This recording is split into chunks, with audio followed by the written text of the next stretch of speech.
No, it is not. It is asserting your. Okay, we want to welcome you all to come for our study session today. We've got some special guests I didn't see in the back that I anticipate we're going to hear from. Today we're going to have a presentation on the priorities and goals of the district learning team, correct?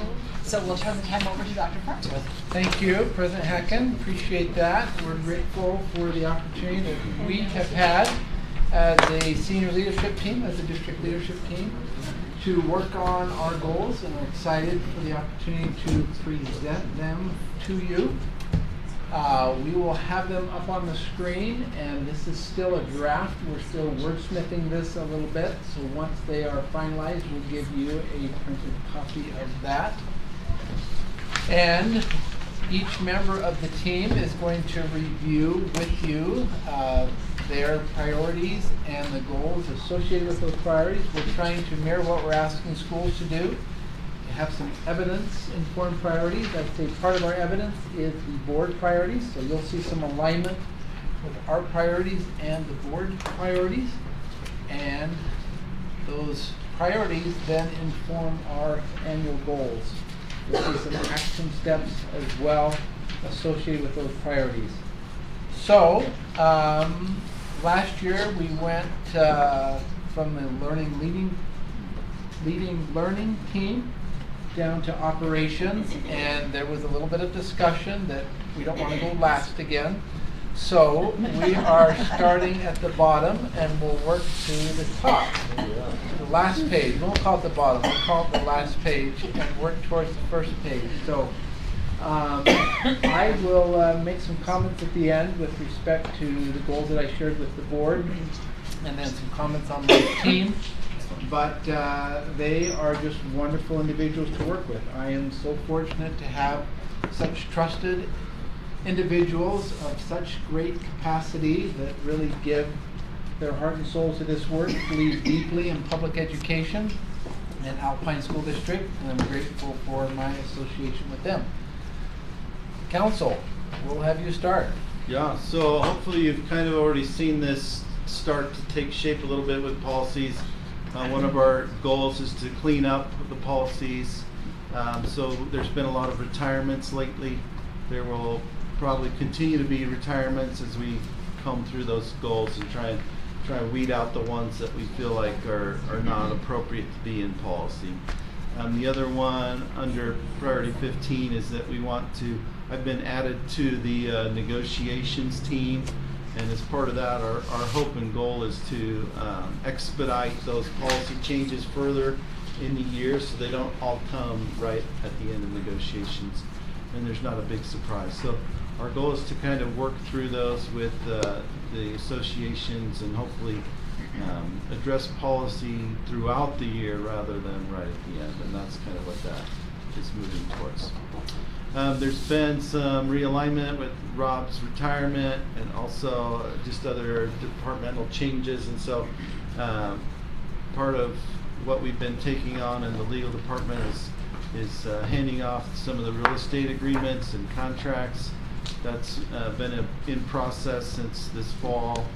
We've been doing that, and Rob's been handing off some of those things to myself, and so our office still will work obviously with the business administrator because they're in charge of signing and signing off on those contracts, but we'll be more involved in those. So that's the 16, and then priority 17. We're continuing to work with our risk management team. There's some interaction and handoffs that happen there, and so we're working with Kimberly, who's over risk management, to potentially reconfigure how our risk management group works in conjunction with the legal team as well. And then we're with some of these added on responsibilities, we'd like to make a request to the budget process for additional staffing in our legal office. So those are our main priorities, at least from the legal department, for this upcoming year. Thank you, Craig. Okay, this is exciting getting to go second. Towards it. Yeah, do you mind? Let's start at 11. Let's hit operations first, Joel, which is 11 through 14. We'll start there. And I have to say, I think I work with the greatest team. Everybody on our team will say that. You guys know I work with Frank and Eric and Jake with printing. I mean, I get to work with, I think, some of the very best. So this is a combination of our collective work, but I want to start with priority 11. And that is this massive study on programming. We learned a lot. And by the way, Annalise, this is going to be a combination presentation because my priority 11 is very close and similar to, your priority number. It's under 2. So this particular priority, it involves a large team. I'd say about 17 of us, but all of the supervisors, Annalise and her team, and all of Annalise's team members who have done some task force work that have come back and shared with us. But we're on our 4th meeting. All of them at a minimum of 3 hours. Is that right, elementary supervisor? They've all been about 3 hours long. It's been great. But you know what we learned last year? We learned, and are you timing me? Okay, you are. We learned. Oh no, because it's going to be somebody's going to have to buy shakes after. We learned that we needed to separate programming from facility. So we're doing the work, the intense work of program studying first. That's going to then inform the capital team. So you see that on priority 11. Number 12. Priority 12 is we're going to then present in January our capital plan. It'll come after the program recommendations. So that'll be on the 23rd next. Then we're going into our safety priorities. You guys are already aware. I think our safety team have presented in the DCC. Shane has shared some of that as well. But our plan is to help train and facilitate the work of safety facilitators at each school. That's been assigned and worked out at each school. We have not had our first training, but we will. Eric and his team have got a great plan for that. We're going to finish up our safety efforts at our secondary schools with push lock doors. Again, strengthening the inside of our classroom doors is our greatest safety plan efforts that I know that board members can attest to that have been to some of those trainings. And then finally, let's move on to priority 14. Wait, can I just ask one quick question? Mm-hmm. Is the safety specialist, is it the same role at every school or it varies from school to school? It varies from school to school, and it will likely be an administrator. So it could be the same person that's like the point person now? Like each person has someone over safety? Yes, every school. So we've got 92 schools. There's 92 safety specialists. That's pretty cool. That is. And that's thanks to the state and the work that was done with the state legislators. Good question.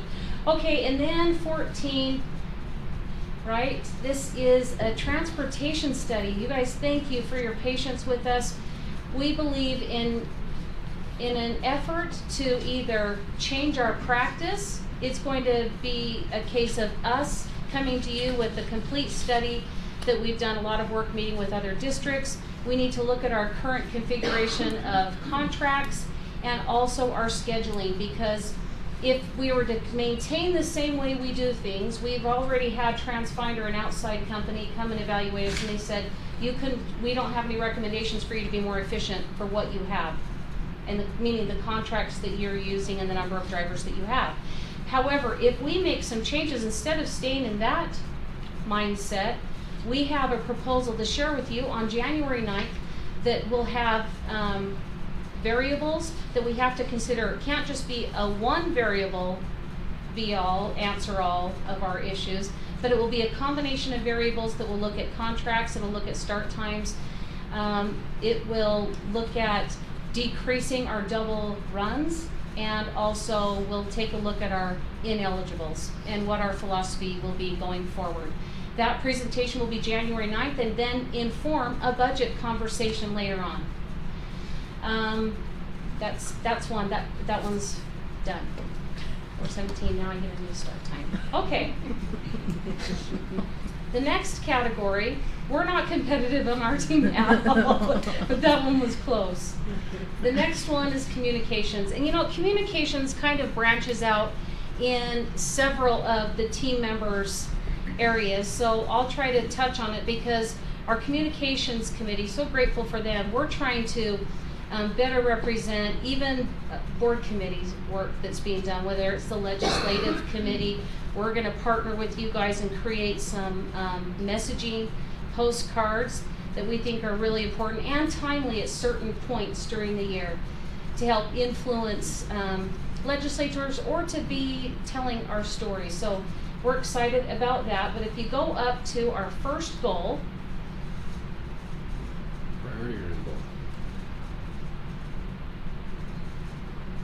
we're going to maintain our regular system of communications. This has been one that, as you guys are aware, Shane goes out and does a road tour, a listening tour, and one area that we think we've made major strides with and we're going to maintain is our weekly communication schedule. And that's important that everybody knows they can expect a communication on this date, at this time, depending on the classification of employee that you are. And parents can also expect a communication 2 times a month, same day, same time.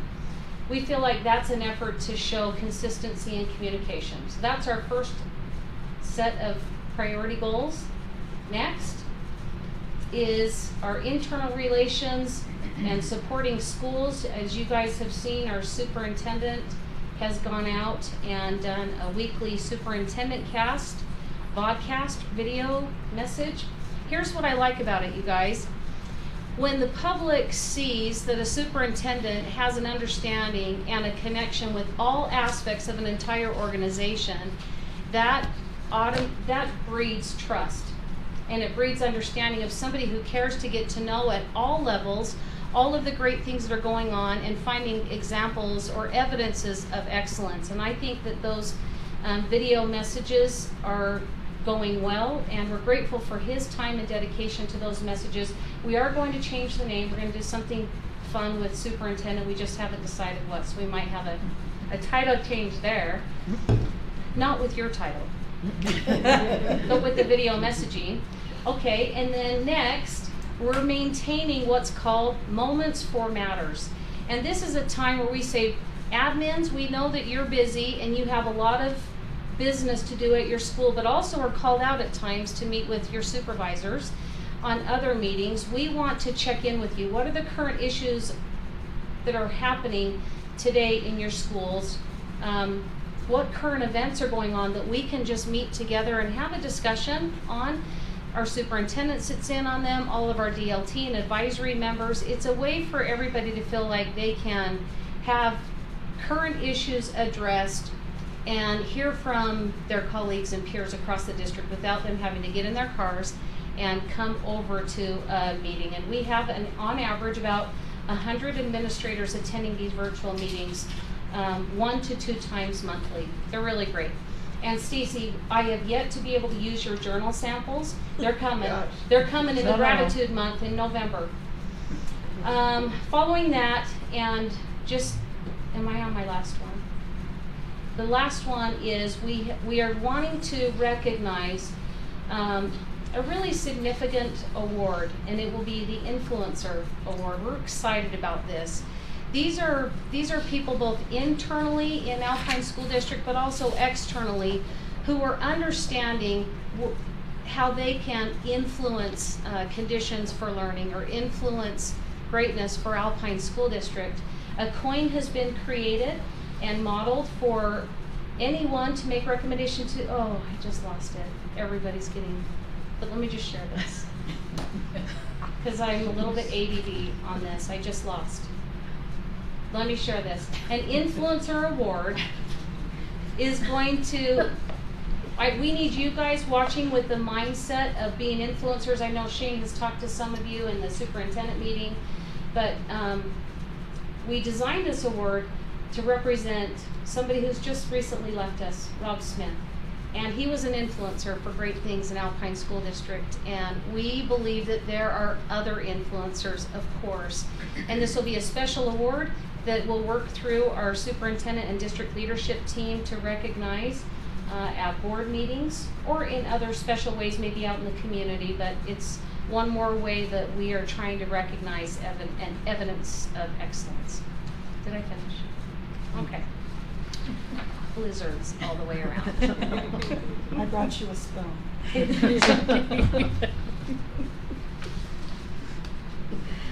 Dang it. I think you're the first one, right? Up to number 3.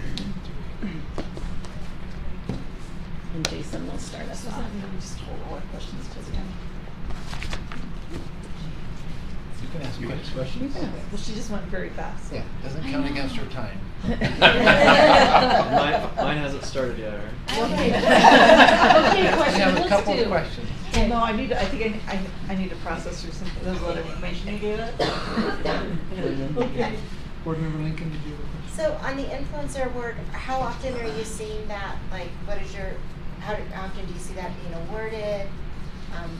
I'm just like thinking of nominating a group of people that have been instrumental over at Vista Heights in their service there, and I'm wondering if that's something where they would fit in or not. I think we want, so for example, this one is different than the RISE Award. And it is recognized of good work where people are really using the influence framework.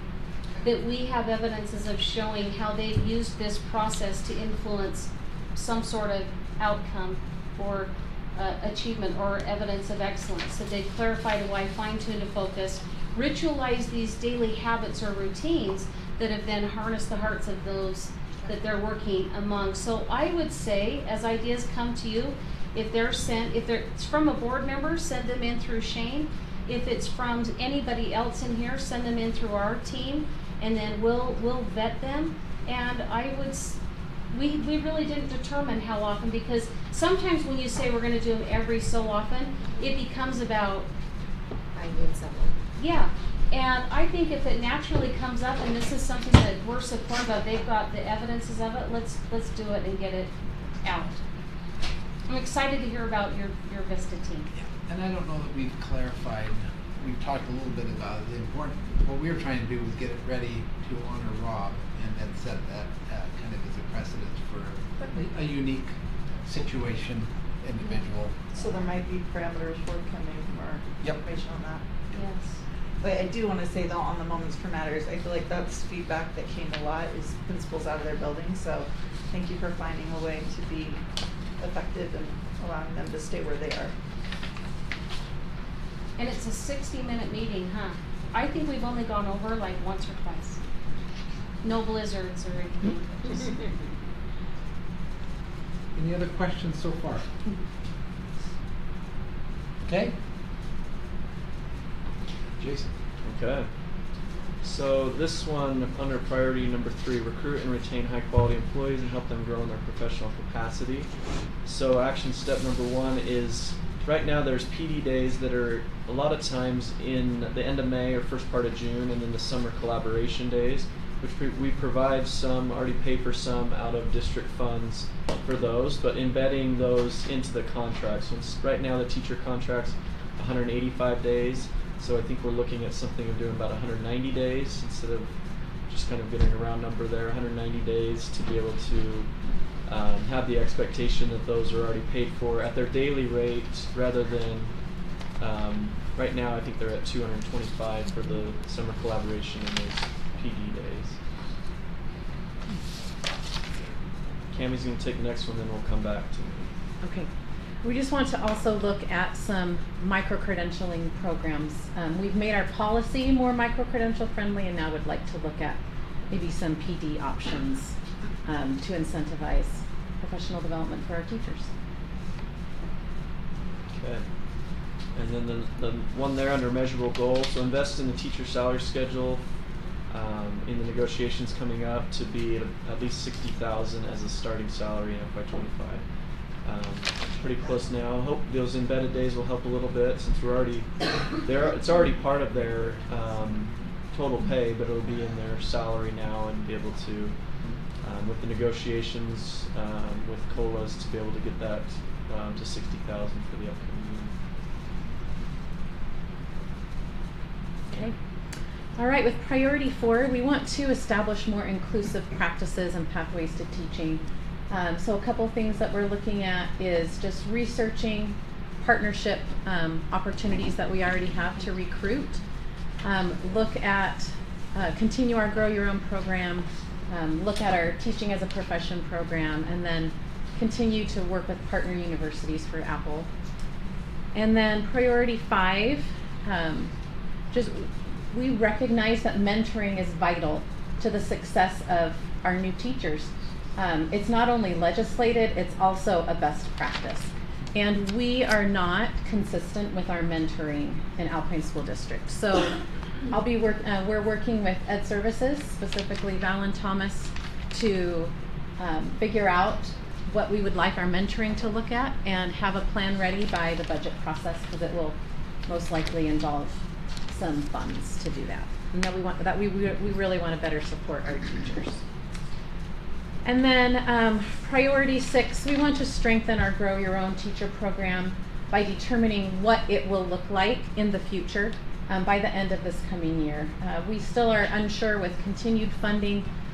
We have the most people we've ever had in our Grow Your Own teacher program, and it was fully funded. So we have over $400,000 from the state over 2 years to take care of 20 of our current employees to pay for some of their education expenses. And we just need to look at, is that too many people to track? Is that hard on business services? What's the good number, and what will it look like in the future? And then these are, the next 2 are ones that Scott and his team will work more on, but the first one is just refining and aligning a vision for leadership development and an administrative pipeline. So we have the most new administrators that we've ever had. So 20 new principals and 60 new assistant principals, which would be in their first 2 years. So Scott and his team, with the help of Joe Jensen, have developed an amazing support program for the first 2 years, and it's going really well. They also want to work on aligning the administrator essential knowledge, skills, and dispositions in their structure, and then determine the next greatest area of need for the administrative pipeline, and then continue to look at admin compensation with elementary scaling and the secondary activity supervision model. And then priority 8, developing our school district's administrator essential knowledge, skills, and dispositions within the coherence maps area of focus. And they'll have a finished version ready by the end of this school year, and then working on a plan for how to train and develop those. So some exciting things going on.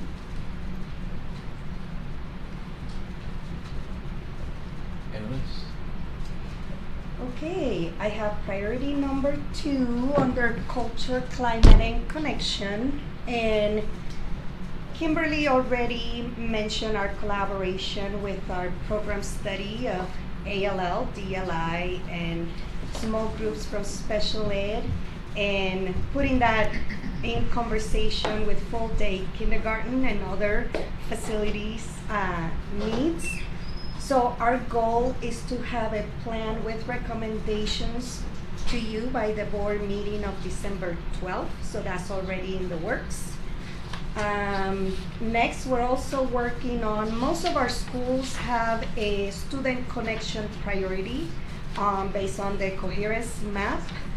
But our goal is to make sure that they not only have the priority, but they have a measurement, which is our culture, climate, and connection survey.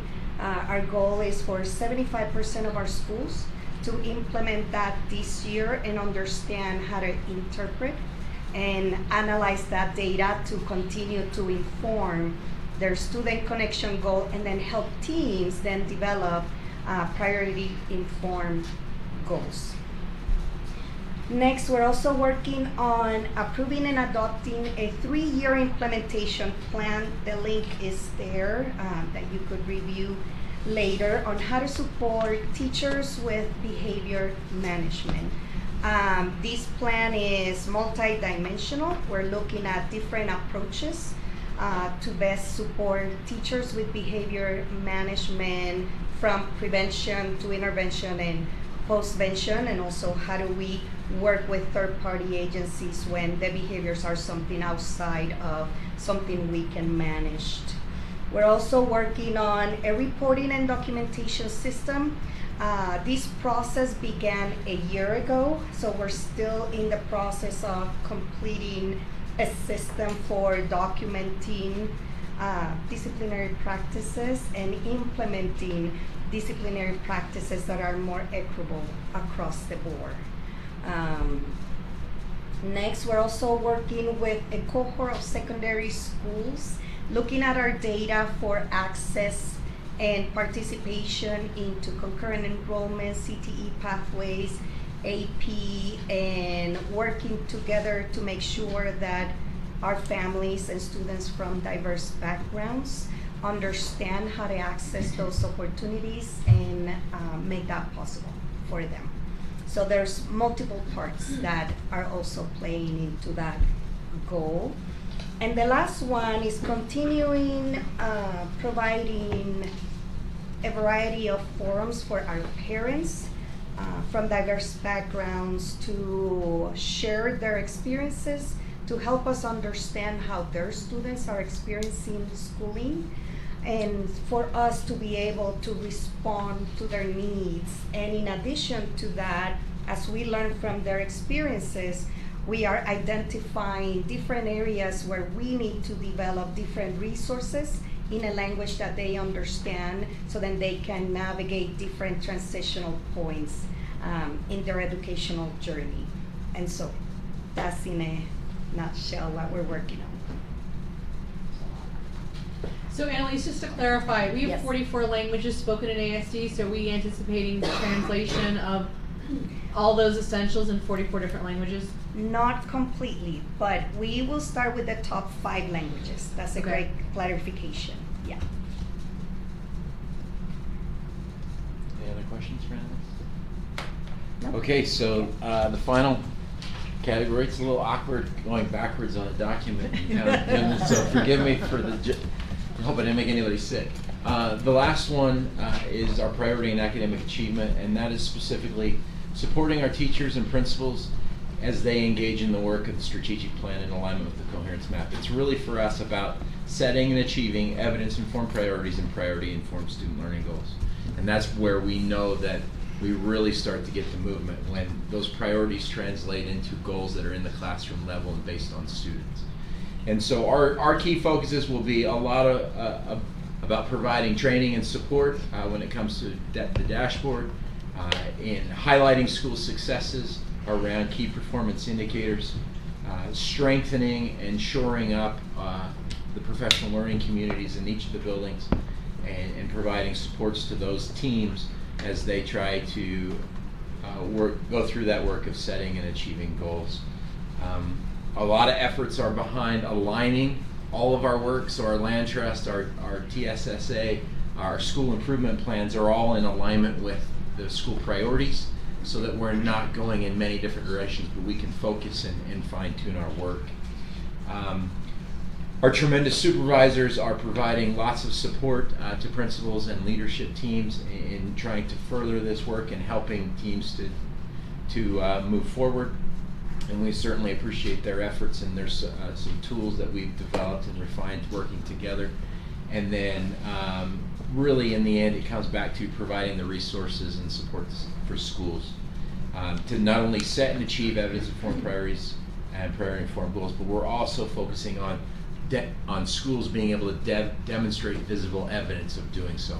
Not only so that we can see the work as it develops, but there's a lot of value in teams being able to see their own progress as they make progress towards their goals, and then also great value in other teams being able to learn from teams that are doing well across the district. We have so many schools and so many amazing teams, and if we can harness that ability to learn from each other, we're going to be in a much better position as we try to move the needle forward. We have some very specific goals in working with our supervisors that we have set with regards to schools having school-wide achievement priorities and an identified metric that is in alignment with that priority. Our goal by the end of this next year is that 100% of our schools have that priority in place, that it's informed by their evidence, and they have a metric that they're using to identify their progress. The same with student group. That's been an area that we're still learning and growing, and we have some area to improve and grow there, but our goal is by the end of this next year 100%. These last areas come from those that visible evidence component that I talked about with those school profile pages, and we've showed you those before, but this is where schools are able to set their priorities and go through that learning process together. Our goal is not only will schools at the school level have 100% of them will have that in place on those profiles, but that we can start getting to the teacher team level, and we can start to see SMART goals for teams and learning cycles for teams as they start to, or as they continue to become visibly demonstrative of the work that they're doing in setting and achieving those goals. Any questions about any of those? Superintendent? Okay, well done. We said let's keep it to about a half hour, and then with questions. So what questions do you have for the team before I wrap up and share a couple of my priorities with you again? So are we gonna get, did you say we're gonna get a copy of this? Yeah. We keep tweaking a little bit the language of it, did some more revisions on Monday, so it will start to hold still. A couple more versions, and then we'll get that out to you. When you say the school profile page, Joel? Yes. Does that refer to the data dashboard? The school profile pages are that link that we were talking about in teaching and learning, where every school sets their priorities, they talk about how they're achieving them. That's an internal document? Yes. Yes. It looks to me like a lot of this is very data-centric. And we all know that there are some things that don't show up in the data. And I'm wondering where, or if there is a place for anecdotal evidence, or for kids to make portfolios or something like that, or principals to make portfolios, because sometimes your data doesn't look that great. But then you look a little deeper and you find out, oh, we've got a really high transition rate of students or teachers that are affecting us. Or you look a little deeper and you find something that would be more supportive of the goals. So I wonder if there's any place for anecdotal or portfolio evidence. And I would say if you go through this document, you won't find the word data being used probably anywhere. It's almost always evidence. And that is because we do recognize there is much more than just specific data or numbers that are engaged in that process. So we have been and will continue to encourage our schools and our teachers to look at evidence of learning and not just data or the bottom line test score results. Thank you. We want to look at the big picture. Yeah, for sure. And I guess in relation to that, it's really hard to measure dispositions. And I assume that's what our culture climate survey is more about, is just elaborate on that a little bit. Can I give an example of two evidences I just barely saw and heard at the cluster meeting? It was a junior high school who has a very diverse population, and the evidences that were shown as far as the dispositional, the character, they have 2 leadership groups in their school. They have a student council leadership as well as a Latinos in Action leadership group. And the students asked, could we merge our efforts so that there weren't like two groups of bodies of kids, now working to compete against each other, but they recognized their togetherness. So we thought that was compelling evidence that was shared with us today. It's about 62 students, Shane, am I right, out of 900, something like that, but it was almost 70. It's an amazing feat to hear kids that want to join efforts. That's an evidence of culture and disposition of caring for each other, now representing all of the kids there. The second one, have you heard about that? No, go ahead. Okay. The second one was evidenced at an elementary school that feeds into that, and the teacher said, the coolest thing that I observed, it happens to be Red Ribbon Week, and they were making posters but the kids just naturally made 2 sets of posters. It wasn't directed by the teacher, but a set of posters in English and a set of posters in their native language of Spanish, which there were a lot of Spanish language speakers there, and just how it was just so natural. And kids, honestly, they are the very best. They are wonderful, they're resilient, they're accepting of all, and we can learn so much from them. But that was another evidence that surfaced in terms of dispositions, care and connection for each other, and recognizing we are a community of learners. It was really neat. I just wanted to add that the Culture, Climate, and Connection survey is a perception survey to understand students' sense of belonging and dispositions in a way that help us get to their social and emotional well-being. And so it's a way to give them voice to their experiences, and for us, the adults, to respond to those needs. Similarly, we have the Culture, Climate, and Connection survey from Hanover survey, and that's for the staff. You receive a copy of that, I want to say, in our last study session. And so we have different measures for Culture, Climate, and Connection that give us that whole picture of the well-being of not only our staff and employees, but also our students. So that really is not how we measure the dispositions. That's different. This is more about and connection. Which encompasses dispositions of mainly character and citizenship of our vision from learning, our vision for learning. Right. And you'll find individual schools are going after that vision for learning, the 6 C's, and finding ways to incorporate those dispositions in measurable ways in their schools. Just don't want to lose track of them because they're becoming more and more important. Great point. Right. If Scott were here, I think he would want us to make sure we emphasize that as we're working with our principals, and as we say, evidence-informed priorities, we group evidence into 4 categories. We have achievement evidence, we have process evidence, demographic evidence, and perception evidence. And so we talk through that you need to get all of those lenses as you're looking at evidence to make sure you're seeing the full picture. Can I just, I'm excited to see this process kind of unfolding. My one question, the principals I have met with have fairly lofty goals. I'll just put it that way.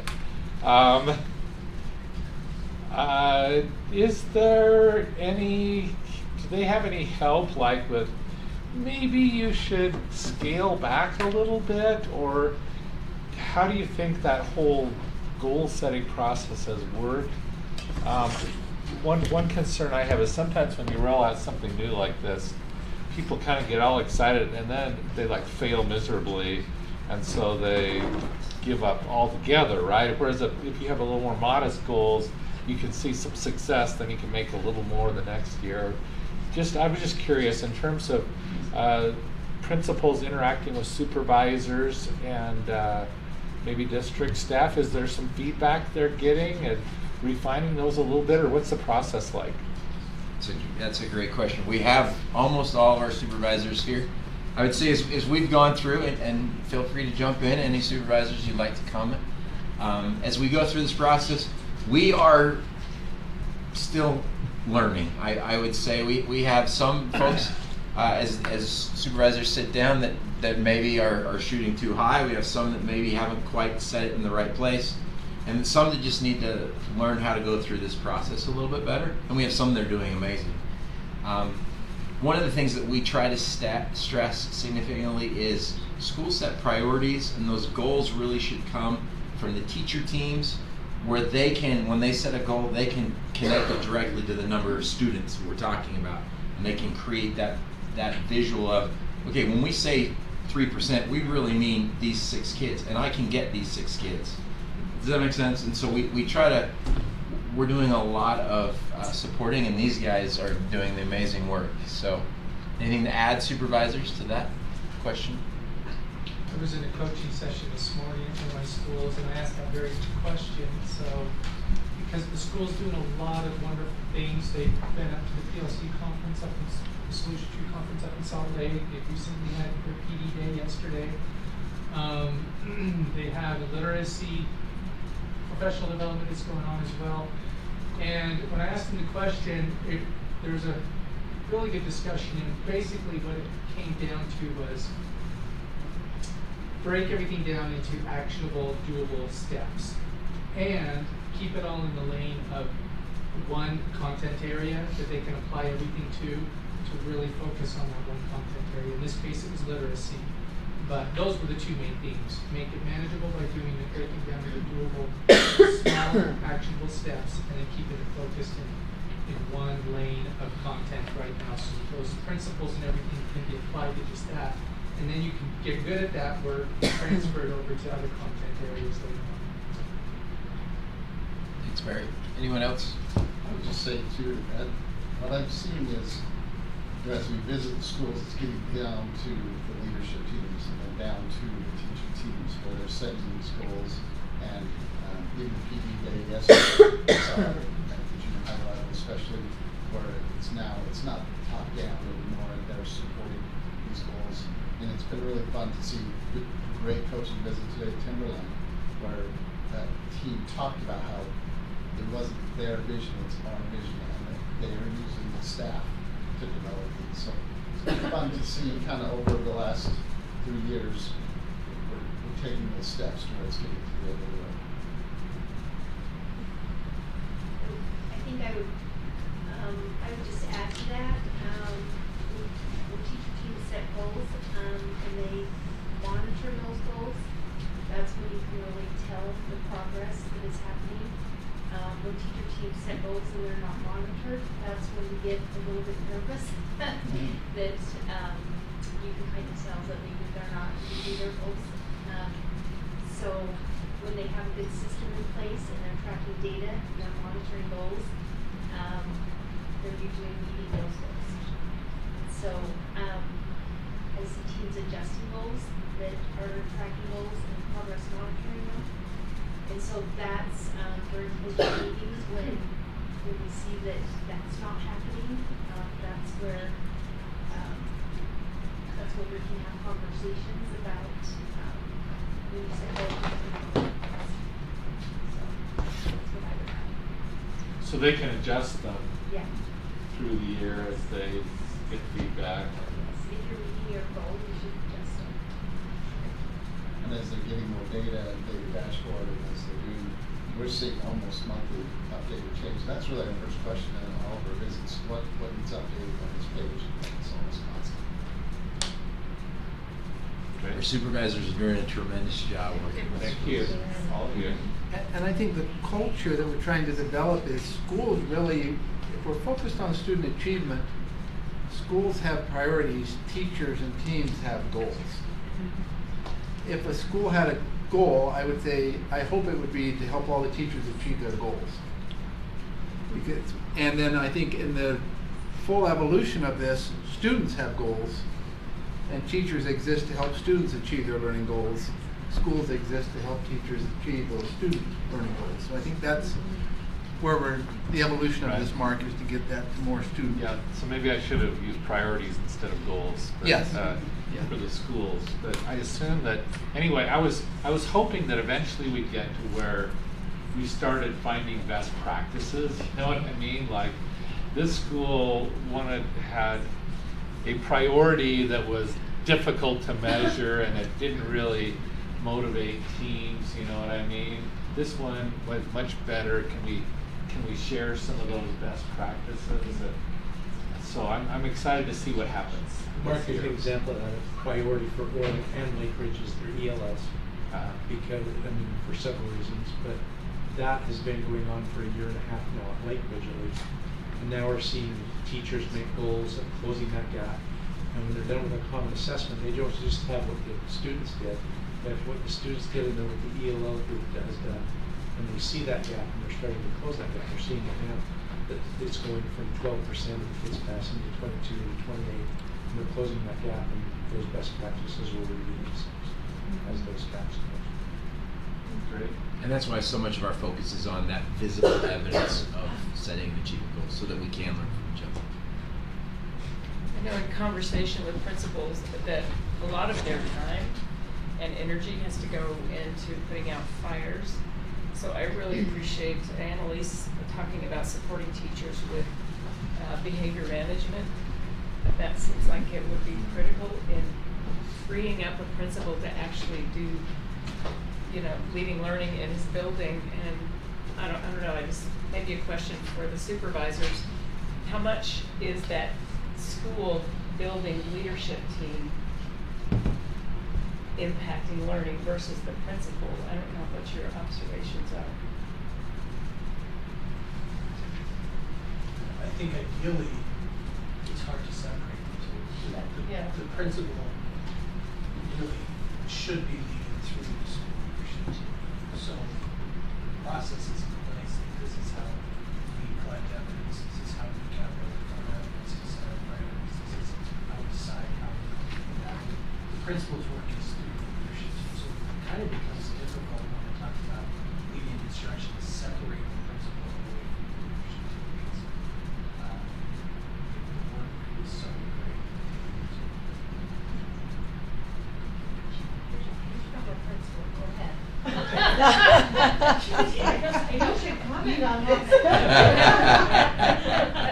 I'll comment. I wouldn't survive without my leadership team.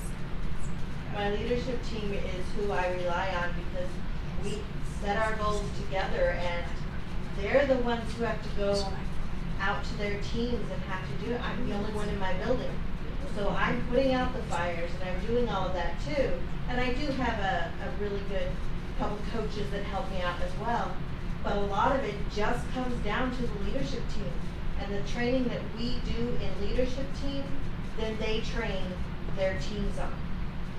And then we come back and report on how that's going. And that's what our leadership team is. It's just training for them to be able to train and come back and report on how their goals are going, what supports and things that they need for us to be able, for what I can do to help support them, because they're really the boots on the ground. They're the ones that are doing it, and they're the ones training for it. And that confirms what I've heard, but I understand that there does need to be a vision of where they're going. Yeah. And I think with the priorities and I think with the goals, I think that has made us much more cohesive as a school, actually, because we are all working as teams to get there.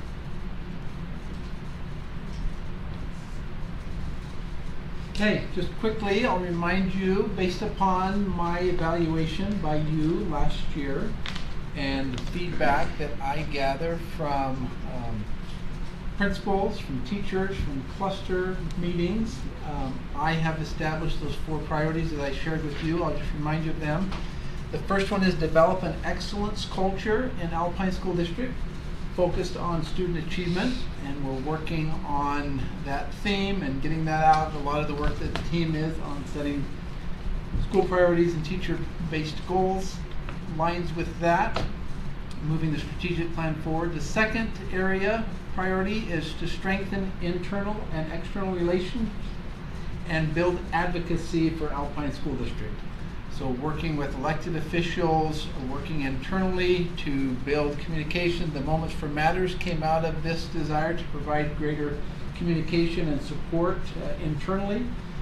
Kimberly's team and those regular communications, that one kind of send out of all that information aligns with that. The third priority is develop and implement clear communication and follow-up processes with the board to make sure that you have the best information you can have so that you can act in your stewardship, in your governance of the district. And then the fourth one is to continue to build capacity in the senior leadership team and the supervisors to work as one to support the school. So we've made efforts to improve our communication with one another, to increase our responsibility for our principals, and to implement strategies and supports so that our principals have a united voice from district leadership team and supervisors. So those are those 4 areas, and I've shared those goals with you in those areas. So thank you for the time and the support of me and the senior leadership team, and we are grateful for the opportunity that we have to work with the Board of Education. That's our report. Thank you.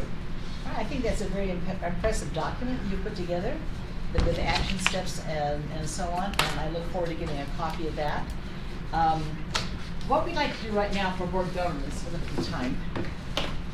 We were to read pages 61 to 71 in nuance, and there are 2 case studies there, neither one of which apply directly to board members. Let me kind of review what those were. The first case study, it starts on page 61, was a school where they had a big influx of students who were very different than the students already in the school. And the process they went through to integrate those students, to welcome them, to help them succeed and so on. And I thought that was a great case study for principals. I think every principal should read that because we find that happening over and over again in our district in a variety of different places and ways. So I thought that was a really good case study. And the one sentence I really loved from that was the principal said, I want you to want to do this. I want you to want to do this, want to do this. And his idea, yeah, and his idea was to work with his faculty so that what he wanted, what they wanted was the same. And that I think we've all seen a time where someone wants something to happen and someone below them, and I'm not saying this is in Alpine, but I've seen this in other spheres, where someone else says, yeah, I'll do that, and then they quietly don't. It's kind of like passive-aggressive disobedience. So they give lip service, but they don't want it, and they don't do it. And so in his case, he says, I want you to want to do this. And the process they went through so to get everyone on the same page and to move the school forward. And it took them 2 years to get through that, to get to where they felt like they were making some significant inroads. So that was case number 1. Or case number 7, is it 7 or 8? 7. And then case number 8 was Michael Fullen talking about deep learning. And to be really honest, it felt like he was tooting his own horn a little bit in advertising his next book. So that's just me, but call it the way I see it. Case number 7 said sometimes you have to be blunt. So I'm applying that to case number 8. And we are doing that, you know, it's all about the 6 C's and deep learning and experiences with kids and so on and so on. And I think Timpanogos High School is an outstanding example of doing that and really making that move forward. And there are probably other examples as well, but that's one that I'm quite familiar with. And I think Joe did an amazing job, and Theron did an amazing job, and is working with that. So those are the 2 case studies. So as I thought about those, I thought, how does that apply to board governance?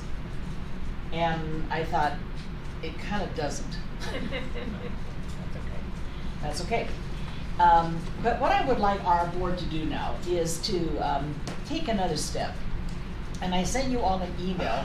I would like to create. All of us. Yeah, I checked my emails. Yours didn't get bounced back because it was Stacy Bateman one. Yeah, I'm sorry. Most of us got the email. But I'd like to create a portrait of an Alpine School District board member. We know we have a portrait of a graduate from the state of Utah. We have a portrait of a graduate from Alpine. But what would a portrait of a good, of an Alpine, not you want to say just an Alpine school board member, what would that look like? So I would like to look at this, the knowledge, skills, and dispositions, which actually works with priority number 8, where you're trying to develop in the ASD administrators knowledge, skills, and dispositions. Well, we're trying to develop knowledge, skills, and dispositions with the board. So I've asked Stacy if she would be the scribe, because you all know I broke my shoulder and just crushed into a billion pieces. I still can't, I can't write on the board. I can't. Well, I can, but you wouldn't read it. It'd be pretty ugly. That is one motion that still isn't quite back yet. So, Stacey, if you would be our scribe, go choose a board. We're going to do this in 3 parts. You have to stand up. You have to stand up and move. I figured I would. Yeah, she said she was willing, so she's a good sport. So let's take this, one step at a time, knowledge, skills, and dispositions. So let's start with knowledge. And we all know there's a lot of lists out there from NSBA or USBA, but what does that look like for Alpine? So let's start with knowledge. What pieces of knowledge does a good Alpine board member need to know? So just shout it out. Let's have Stacey. Oh yeah, you went with it, right? But first, we need to know where we are. What does that mean? An analysis of where we are, at the reality right now. Of the district? Yeah, whether academically or cultural climate or facilities. That's a lot of things. Can you break that down a little bit? The idea is know where you are when you start. So it's our starting point. Just our starting point. I mean, you need to know the district's statistics, the data from the district. That's part of it. Yeah. Okay, so you want like a baseline? Yeah, like a baseline, a starting point, something. So I want you all to think about when you were a new board member, what knowledge did you not have that you acquired as fast as you could? Oh my gosh. Yeah, oh my gosh. Well, just knowledge of the schools that are in your area and what their strengths are or where they're struggling. Having an understanding of your area. You know, to be really basic, the very first thing was to learn to memorize the names of the principals of the schools in your area, and then to memorize the names of the DLT and what they did. When I came on the board, there were 4 guys that were all bald. Hey! And I, for the life of me, I mean, my first time walking into a board meeting, I didn't know who was who, because there were these 4 bald guys, and 2 of them were here. But for a board member, it's embarrassing not to know names, right? So I'm thinking basic, just know names. Yeah, maybe put there, identify and maybe / relationship. Which is why I love that directory that you guys gave us last year. Who was it that was in charge of it? Carrie Lynn. With pictures and names. Yeah. 2 thumbs up from that one. That for a new administrator, I think it's really helpful because you don't know people. You feel like you should, and you should, but you got to learn it somehow. Okay. What else, guys? You have to have basic accounting because we have to approve a budget, so you're really going to understand some financial stuff. And you've also got to be able to understand some legal stuff, whether it's a contract. Wait, that's a new one. Just write that one. Basic accounting, like how school finance works. Yeah, because it's different than straight up accounting. So, and funding streams, basic legals for contracts. You know, when you guys got your administrator's degree, you had to have a class in school finance, right? Mm-hmm. And you had to have a class in school law, right? Mm-hmm. Well, I had that when I got my degree, but most people on boards don't have that. And by the time I got to the board, I'd forgotten it all anyway, so. But you all have that basic knowledge and we don't. So that's a big piece. Okay, I'm sorry, go ahead. Understanding of state requirements, state statute. How to public meeting model. Oh yeah, all of the 53G. You know what? I looked at 53G yesterday, and I was astonished about the school president is supposed to be on the audit committee, and I'm not. So we probably want to look at that. You're gonna have to fight Ada because I'm not giving it up. Whole audit. But I used to be on the audit committee, and then they combined it, and I got taken off. So you have we to just have look at. knowledge of communication and ability to work with people. Okay, that's a disposition. Okay. But you can put down their policy. Knowledge, skills, and dispositions. Because you're right, but let's put it maybe.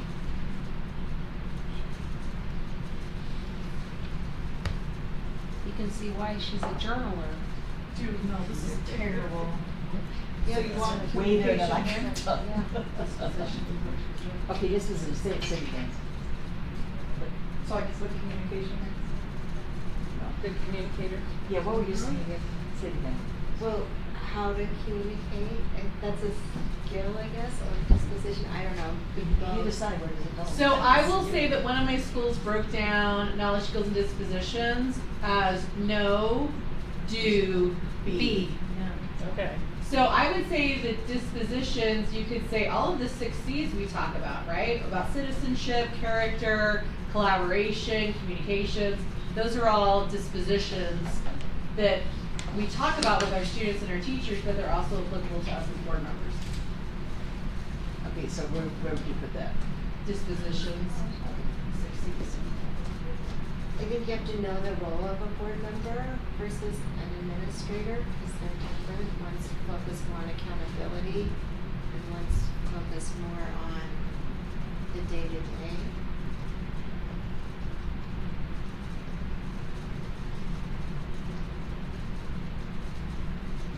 And policy, can you put policy down there as well? Okay, what about policy? You need to know it. Or know where to find it if you don't know it.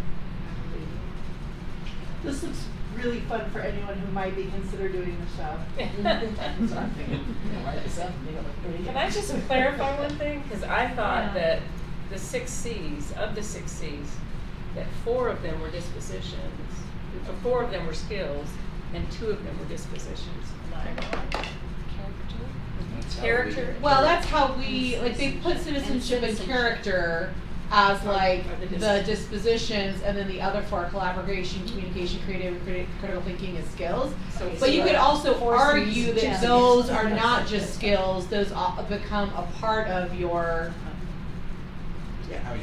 how you are. So yeah, I understand. You could argue either way. I can see that. But in our chart, that's how we do it. Yeah, under knowledge, I'd like to add parliamentary procedure. That's something that you gotta work.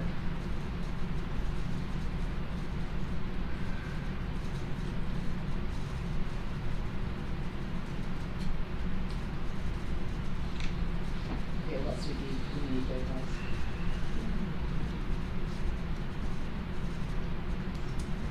I think just like what we expect of our DLT and our supervisors is how to respond to data. Is that on there? Something about data? This is part of Like you haven't said much, do you want to add to this? Or have you done so long that you can't remember back that far what you were doing? I have a flippant comment to make, so when you're ready for a flippant comment, let me Well, I'm know. here for it. I've already given one today, so you can do it. So I went to Music Man last night at Hale Center Theater. Love it. It was so good. I was Have you guys like seen blown that? away. Yes, it was They have excellent. the barbershop quartet that are Yep. school board members. That was what I was thinking I about. love that. And so the thing I thought about, well, and those of you who haven't seen it recently, you can imagine. But there's these full 4 school board members, and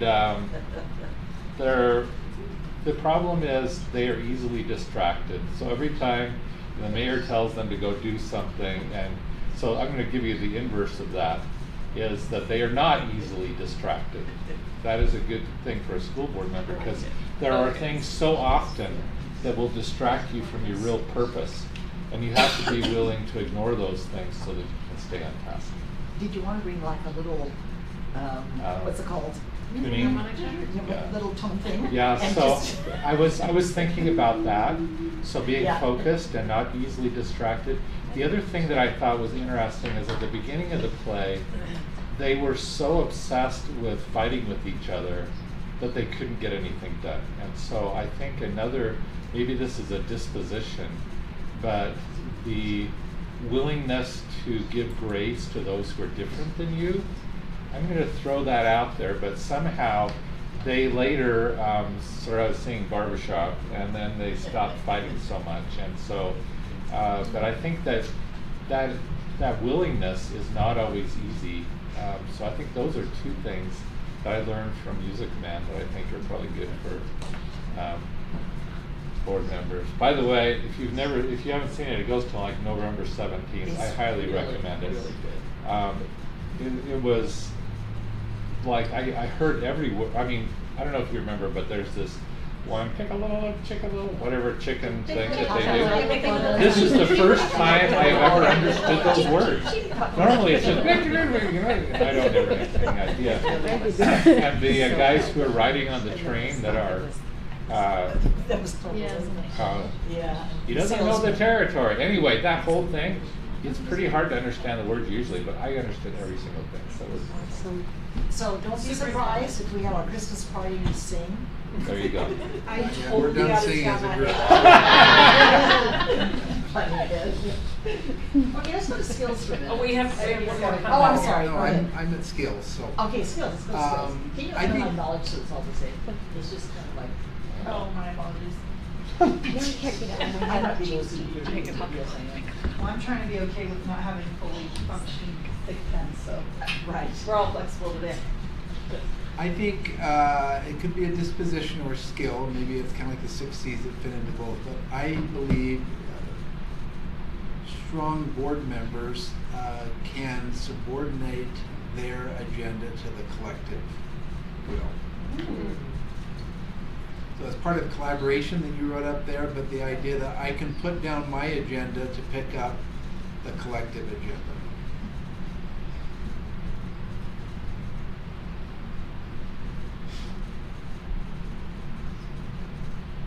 Which is hard to do. Which can be hard to do. Yes, it can be.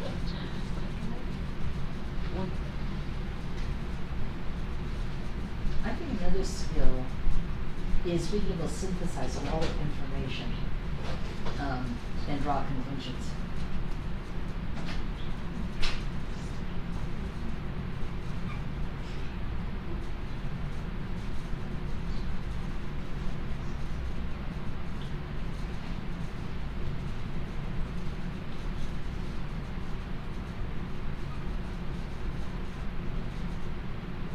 I would also say, and this could go under skill or disposition, but being a good listener and being willing to listen even if you don't necessarily agree.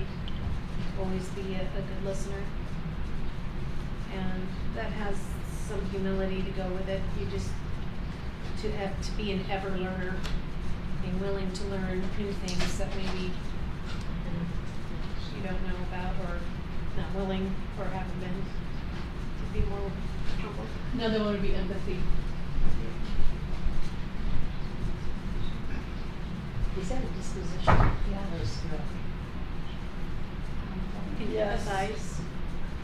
It's the, I think both, can do and be an empathizer. Did we lose Joyland's communication skill? It's under the 4 C's.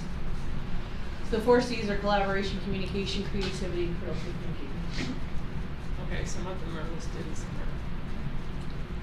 I didn't list any of the C's. Would you like me to list C's? Well, because you put collaborative, that technically. Okay. I was doing that based off of. That was the Oh, flippant comment, you know. Okay. So. Anyway, don't lose that, because that's really important, being able to communicate with each other and with our constituents. Okay, what about dispositions? Honest, Honest. integrity, honesty, whatever.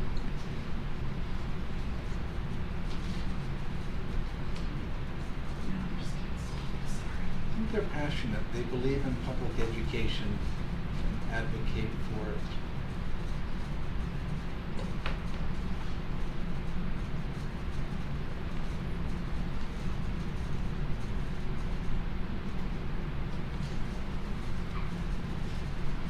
I think something else here is being willing to sacrifice, because every one board member I know sacrifices a lot of family time, and they ask their families to support them and to, you know, help provide babysitting or to, you know, give them a car when they need to go to meetings or adjust their schedules. So I think a good board member is willing to sacrifice a little bit. Or be flexible maybe.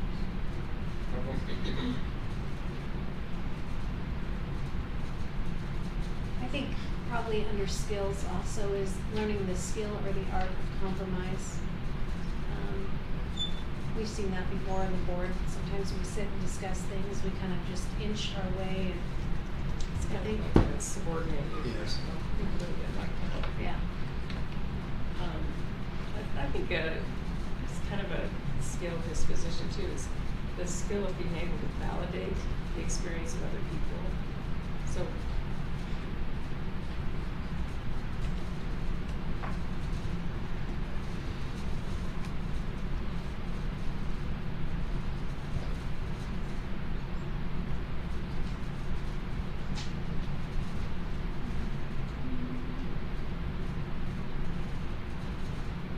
I think another disposition that we're all working on is being calm in the face of heated public emotions.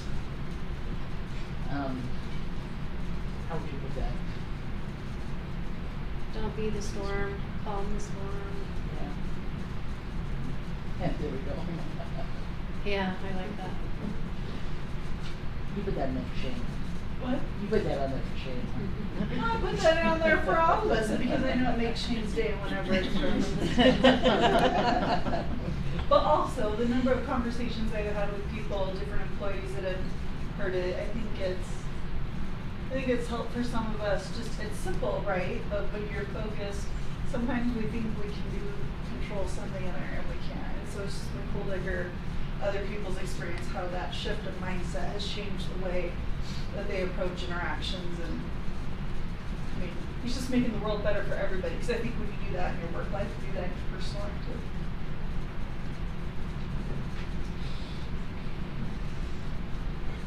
I think another disposition is be willing to learn. To dig in, do the research, study the issues, whatever.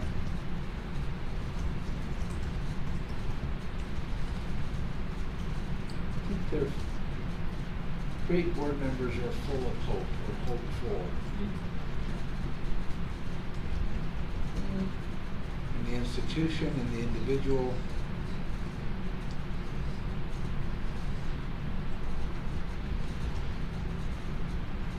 responsible dispositions. Of skill or disposition? Disposition.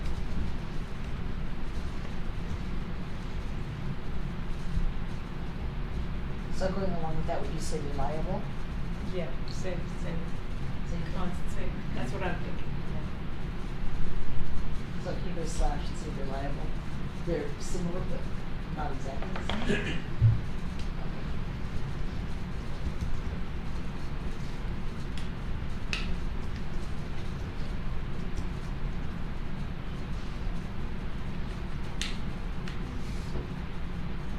I don't know how to put this in one word, but they adjust their skin thickness. Diets? There's times when they can be thick-skinned and need to be thick-skinned, and times when they need to be thin-skinned and take the feedback. But you have to learn to adjust skin thickness to meet the situation and the conversation, the moment, and understand when you need to absorb that feedback. And the faster you learn to do that, the more effective. Kind of goes to ERO a little bit. I think that. And I think that relates very well to something I was thinking, because there are decisions that this body has to make that are not going to be popular always, and we have made those decisions, and they have to be made by someone, and we have to be willing to be that someone. So like resilient? I'm okay with thick skin. Well, part of that is maybe owning it. When we make a mistake or make a decision, we own it.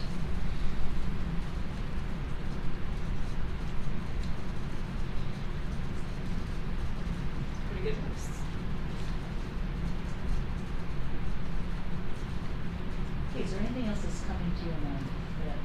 Let's go back to knowledge for a minute. Is there anything else with knowledge that has popped into your head since we made that list?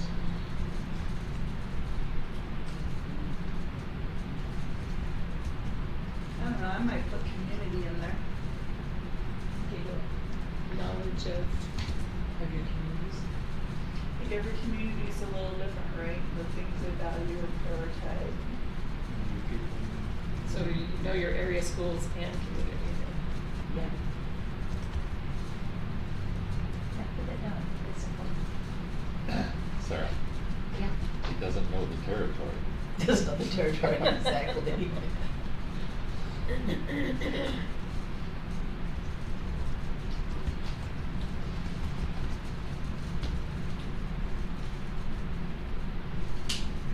I'm just going off of this USBA pamphlet that we participated in kind of brainstorming this, and anyway, it's been prepared by USBA, and we've covered just about everything here.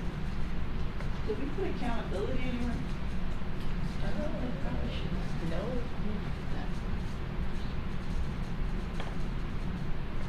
What do you have in mind when you say accountability? Well, I think like how having all schools with SMART goals, like we also have to have measurable goals, right? Like we can put priorities out, we can say we're gonna work on things, but if we're not gonna circle back and either we did or we didn't do those things, then there's not really accountability. What? What are skills? That's a short list.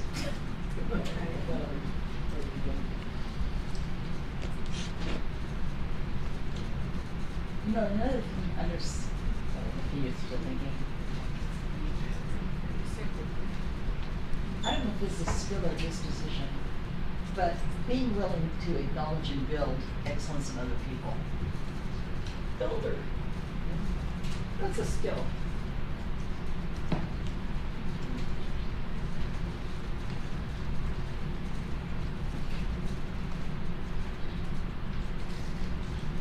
Okay, is that it? Are we done? No, I think another skill is preparation, like being able to make sure that you're prepared to make decisions. You have gathered the information you Part of need. being responsible, but yeah. But yeah, that.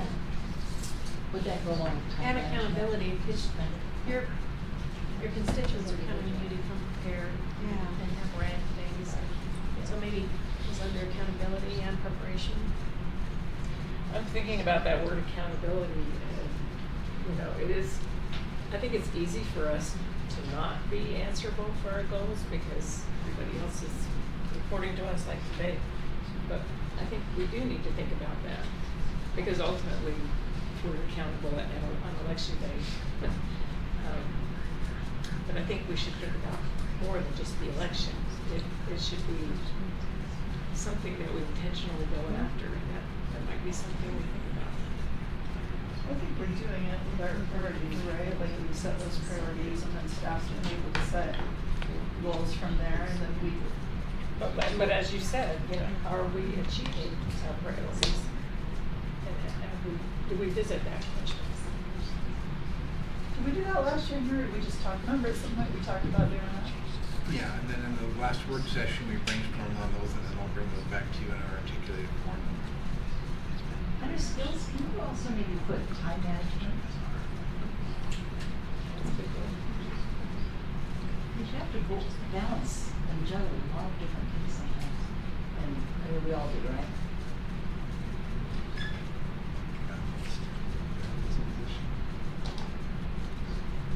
Balance. Where? I think that's a What is disposition. disposition? Way of being. That's something. Okay, anything else? Pretty clear. Good. Okay, thank you. I think it's a good list. I'll take a picture of it and type it up. Unless somebody else has already done that. That shows a lot of really good thinking, so thank you. And with that in mind, should we invite the staff to add anything? Or would I that think not? they can probably add Or things would that about a bad not be, would that school not be board. prudent? Got a great list. Have we covered all the bases, all the things that you expect from us? Things I thought of. You know, are there things that are not on there that we might want to consider? Empathy, understanding, when we fall short perhaps in certain times. You know, we have to be patient with each other, don't we? Because we might come to a committee meeting with something in mind that we want to see discussed or have accomplished, and we may have to just put that on the back burner and just wait and let things unfold, or go through the process and not get in a rush sometimes. Okay. Yeah, that's grace. Giving grace. Yeah, giving each other grace. Did we put that down? Yes. Yeah, we did. All right. Because I had to uncapitalize it. It's all good. Well, thank you for writing. Your handwriting is really good. It's way better than mine, that's for sure. Take a picture. All right. If there's nothing else that we need to discuss at this point, let's break for dinner, and then we'll be back in a few minutes for another exciting board meeting. I also thought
Exit on the freeway. Some people are a little late getting here, so we're probably not going to start till about 5 after. So just keep talking, but that's why we're not starting yet.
Welcome all of you here to the Alpine School Board of Education's board meeting. We appreciate particularly the people that will be honored tonight and those family members and community members who are here to support them. So thank you so much for being here. We are still dealing with some traffic issues, so I believe that we have an amendment to the agenda that we would like to deal with first. Yes, I'd like to move that we amend the agenda to put the swearing in of the oath of office after the recognitions. Second. Okay, we have a motion and a second to move the swearing in till after recognitions. Any discussion? Seeing none, all in favor say aye. Aye. Any opposed? The motion passes. So we'll now move on to the Pledge of Allegiance by Johnny Parrington, and then an inspirational thought or reflection by Antonia Souza.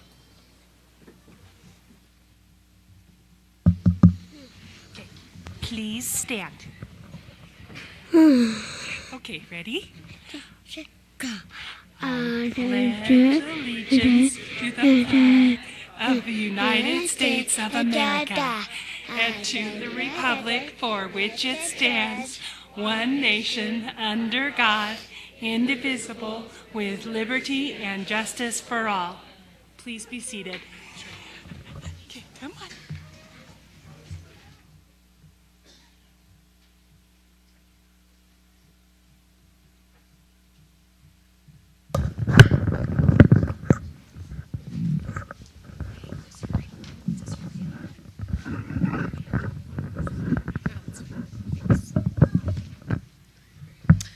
William Arthur Ward said, "Teaching is more than imparting knowledge.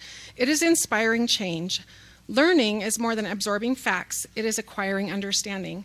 We are all teachers in one way or another, some by profession and others due to personal circumstance. Let us always be mindful of the kind of change we are inspiring in those we teach. We are also all students. May we be thoughtful as we learn, and always remember as we learn new things that the end goal is to be more understanding of things, of places, and most of all, of people. Thank you very much. We appreciate both of those items.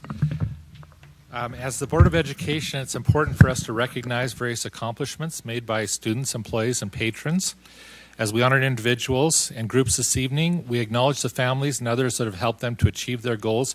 We appreciate your support and particularly appreciate the attendance of those we're going to recognize at this time.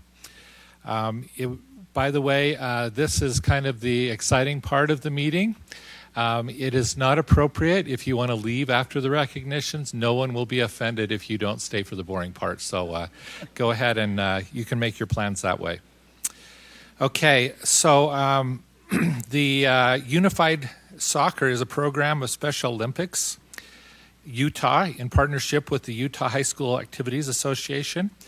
It allows student athletes with and without disabilities to play on the same team. While the teams are co-ed and play competitively 5 versus 5 on a smaller size soccer field, the focus is on development of skills, friendships, understanding, and sportsmanship, as often players on either team will cheer for one another.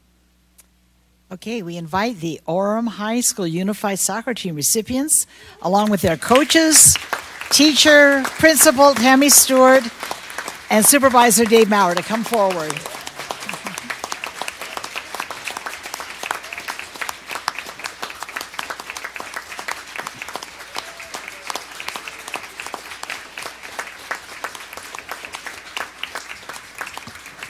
Orem High School's unified soccer team, coached by Kennedy Harrison and Amy Yokota, clinched the state championship for Region 5. The team's captain, Angel Magana, led the team to win against Harriman in the state finals, and the team celebrated their big win with a dance on the Jumbotron led by Dave Guerra. Orem's unified team, with life skills teacher Marie Glon leading the charge, believes in inclusion for all, and every student contribute to this big win for OHS Unified. Congratulations.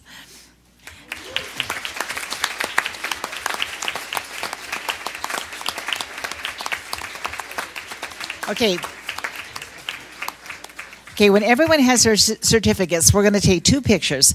One picture is the team that we have right here, and the second picture would be any other teammates who are here or are here to support them. So parents, get ready with your cameras. You can take a picture at the same time.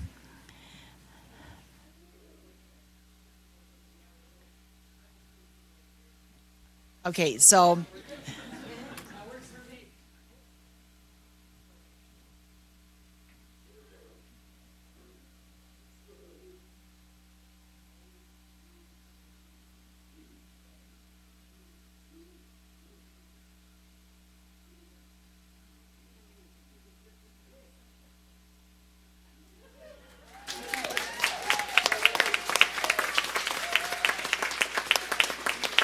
okay, parents,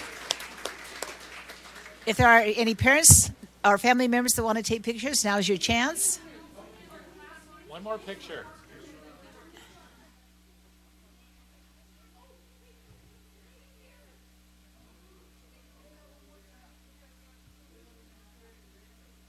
Okay, one more picture.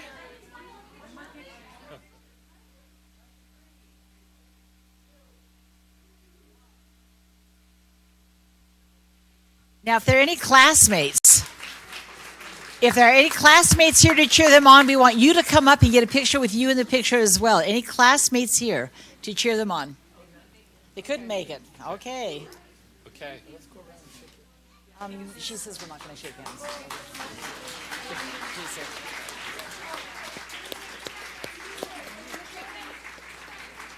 I thought we weren't shaking. We decided we were not.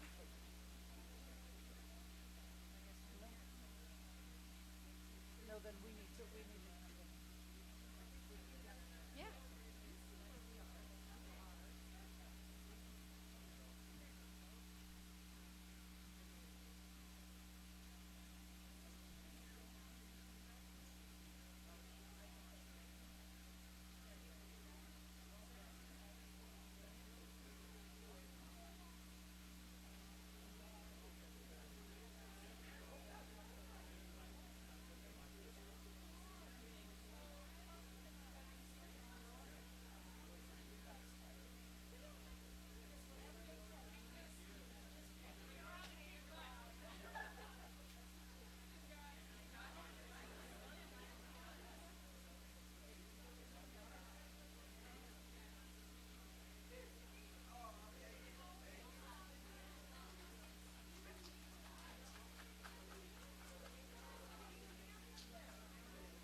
Because we went down the wrong way.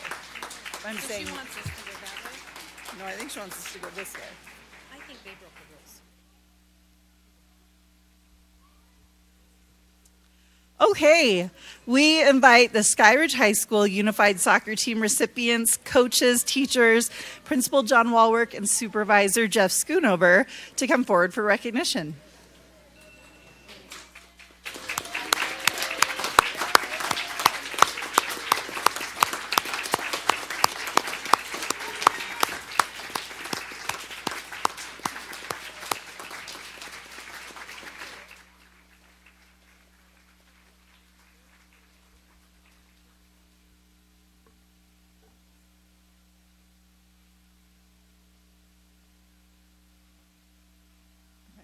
Skyridge High School won the Division III State Unified Soccer State Championship, led by coaches and teachers Jake Figuera, Jess Skifford, Ryan Roberts, and Jody Walker.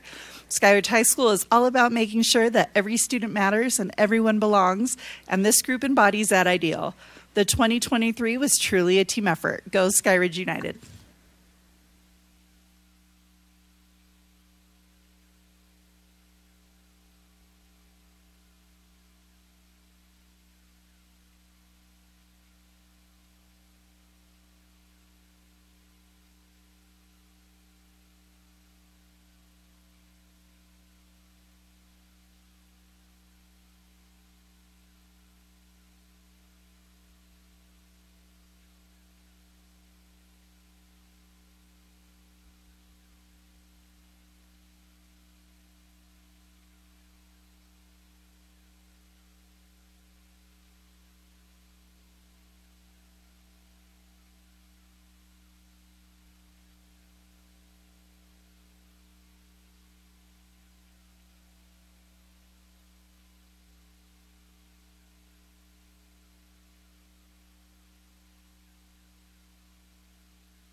We have another high school state championship, and they are not in attendance tonight, but we'd like to congratulate and honor the state championships of Lone Peak High School girls soccer team, the 6A girls soccer team who won. And let's just give them a round of applause.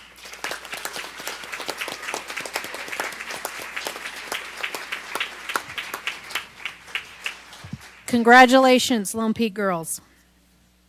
Thank you. We now are going to recognize students and faculty from Rocky Mountain Elementary. We're excited for this opportunity to honor various individuals. Arthur Newell from the Alpine Foundation will make our presentations for the You Make a Difference Award.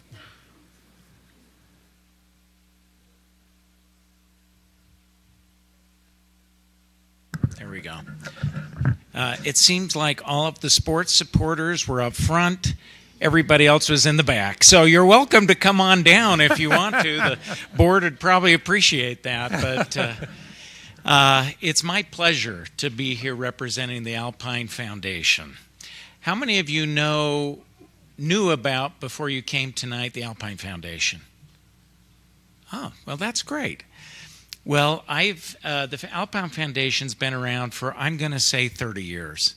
And I've been on the board for probably 25 of those years.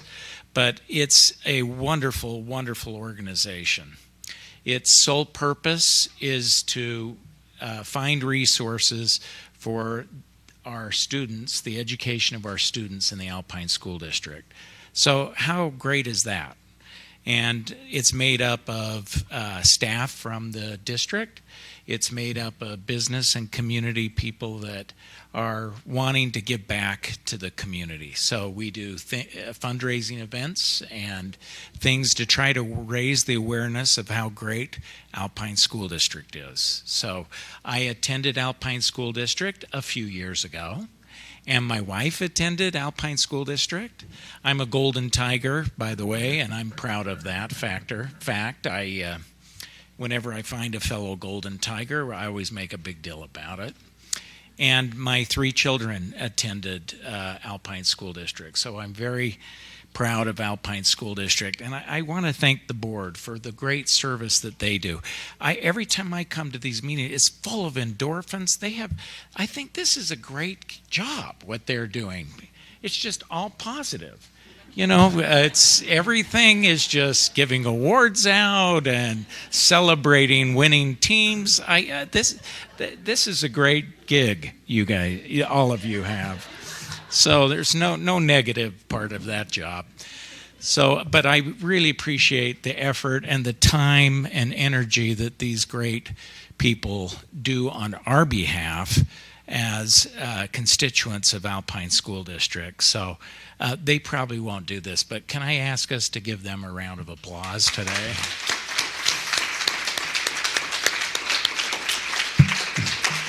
They spend an awful lot of time trying to find ways to make our district better. So, okay, with that, this is the fun part.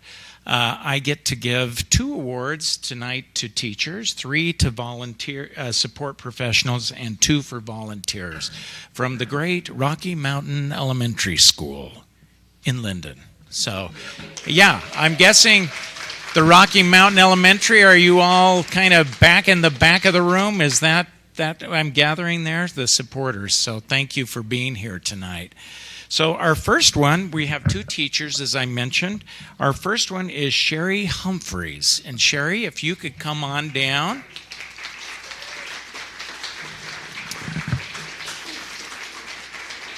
Sherry, I'm going to read the tribute that was written for and about you, so you can be embarrassed while I can't read it, okay?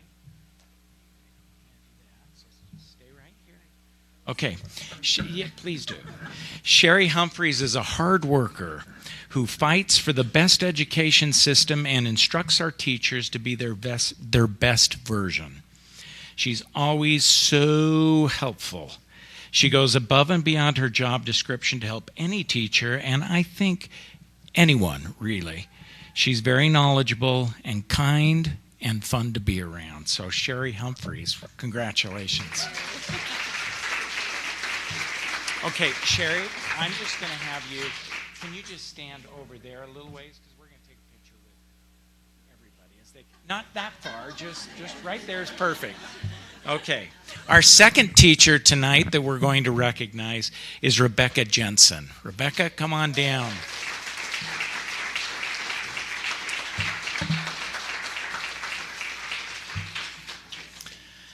Rebecca, welcome. Come on down here. Shake your hand. Congratulations. So Rebecca is the best. She spends every waking moment thinking about her students. Is that true, Rebecca? Okay, good. That's good to know. She's constantly finding ways to get in more practice and make it fun. Her room is a happy place where students love to be. We can see the hard work they did last year with the first graders this year. These kids are doing great because of the work their teachers did last year. So you're kindergarten, is that right? That's wonderful. Let's give Rebecca a round of applause. Thank you, Rebecca. And if you could stand over there next to Sherry. We next have 3 support professionals, and it's very important to have these support professionals in all of our schools as we go through to make this wonderful learning environment for our children. First one is Jennifer Lee. Jennifer, come on down.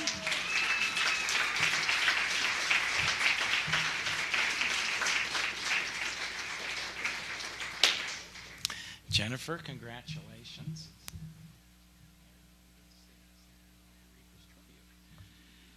Jennifer is incredibly dedicated to our students, expressing love and concern for all.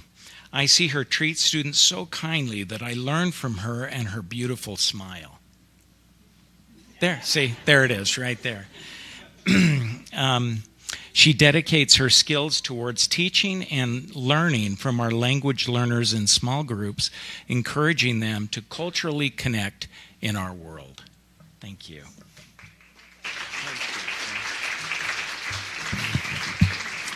Okay, the next one is Sarita Gardner. Sarita, are you here? She's not here. I'm going to read about Sarita anyway because some of you know her and I think it's important. She is so thoughtful about how she supports each student in each classroom and out on the playground. She's calm and steady. She's open-minded and willing to learn and grow and put in the time to complete training and is a very valuable asset to our school. So thank you to Sarita. Okay, our last support professional is Jody Circle. Also not here. Are you the principal? Oh, how wonderful is that? What is your name? Lisa Roden. Thank you, Lisa. Lisa is the one I believe is... Did you write these, Lisa?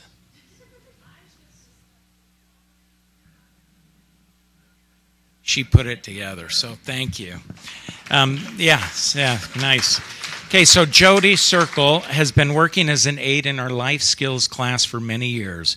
She loves our students. She has unending patience and knows how to diffuse a situation. She is an angel to our most vulnerable students in the school. They love her and feel safe with her. Sounds like a wonderful person. Jody Circle. And last, we have 2 volunteers that we're awarding. And again, in our schools, these volunteers are so important, and we thank all of you who volunteer in our school system. But our first one tonight is Shannon Pence.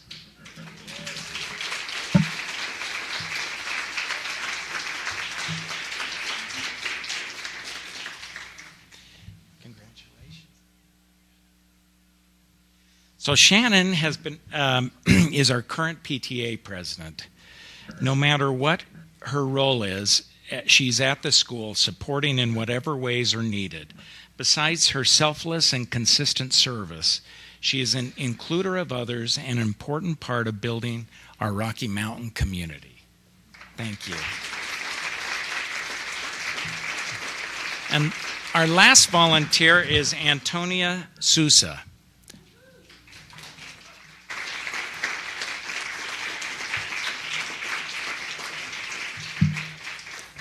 Antonia, I love the tribute you gave. Did I say, is it Sousa? Souza.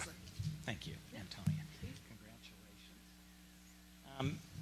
She's our SCC chair. She took on the responsibility out of a willingness to help wherever she can. She's humble and curious and has an empathetic and open mind as she works to serve the school community. Thanks, Antonia. So let's give all of these a great round of applause. And let's get some pictures here. Should we get a picture with the group?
Well, we're now going to have some student recognitions read by Principal Lisa Roden.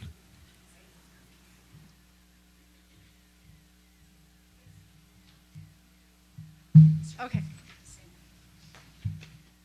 It's pretty rough to have a principal talk about students and not cry, so let's see how we do.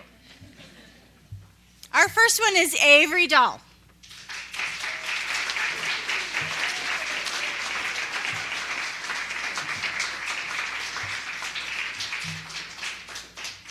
I mean pressure, and it's a long walk, right? This is for you, Avery. Your teachers nominated you, and here's what they said about you. Avery works hard. Avery works hard, is kind and helpful. She is kind to all the students in her classroom, and she reaches out to students who need help. What a cool way to be. Good job, Avery. Okay, Gwen. Our next student is Gwen McMurtry. Yeah. Cool.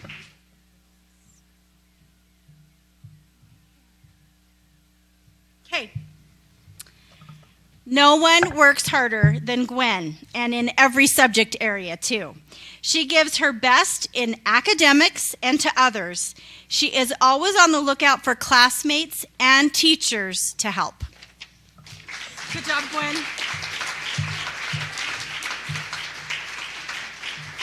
Okay, Abigail, you're next.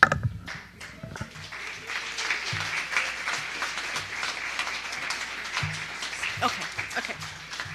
Abigail Mitchell is always trying to do the right thing. Plus, she hugs me first thing in the morning. Even when no one is watching and there is no reward, she has a smile and a kind word for everyone. Good job, Abigail. Our next student is Mercedes Vest.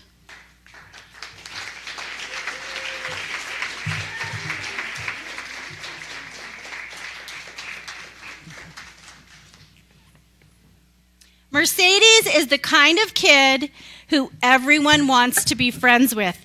She's always there to stand up for what's right and goes the extra mile to make sure everyone feels like they belong. No challenge can dampen her spirit. She tackles every challenge head on, proving that there's no limit to what she can achieve. Good job, Mercedes. Okay, Jagger, you're next. Our next student is Jagger Gailey. Oh, she gets run over. See, he's good at boxing her out, too. Jagger is a great listener and talker. He competes with himself only, and he always finds ways to improve in writing. He shows quick growth. What an incredible student. And we have one more student, but I don't think she's here, but I'll read what her teacher said about her. Her name's Laura Frenham. Laura never gives up. She has such a good attitude and willingness to learn. She comes to class every day smiling and so ready to learn, share her ideas and experiences. She is such a good friend to her classmates and works really hard. So way to go, students. Okay, yeah. Barry?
Okay. I'm just going to do a quick report about Rocky Mountain Elementary. Just so you know, Rocky Mountain Elementary is an amazing school, and when I put out for teachers and to nominate students and volunteers, the flood of positive feedback I got from so many people was just so healing and wonderful to my heart. We work with the best people. We have a community that many of our parents and families come from out of area, and yet we've come together and have such great unity and joy. We are working on our Cougar Code, which is being responsible, mindful, encouraging, and safe.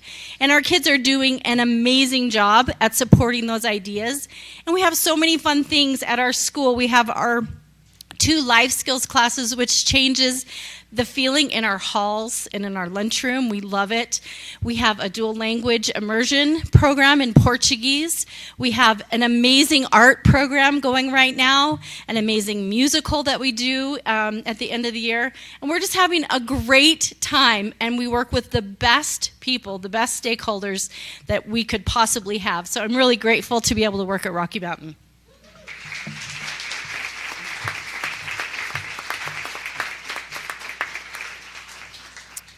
Thank you so much, Principal Roden, and all the parents and students and staff and volunteers that have been honored tonight. We now have amended our agenda to have the oath of office for Jason Sundberg as business administrator, which will be, he'll be sworn in by President Hacken.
Business services team, if you would love to come up, I'd love to get a picture with you too.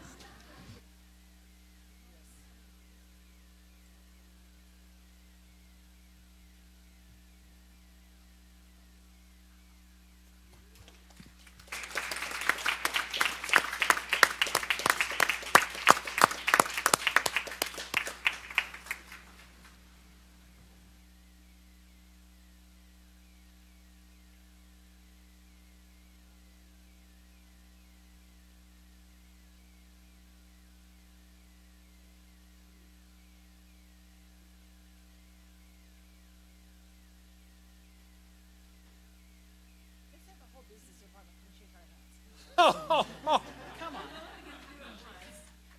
We okay. never get to do this. Everyone else can leave, but you got to stay. Thank you for being here. Or Jason.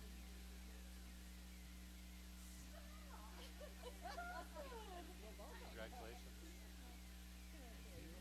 Thank you. Thanks a lot.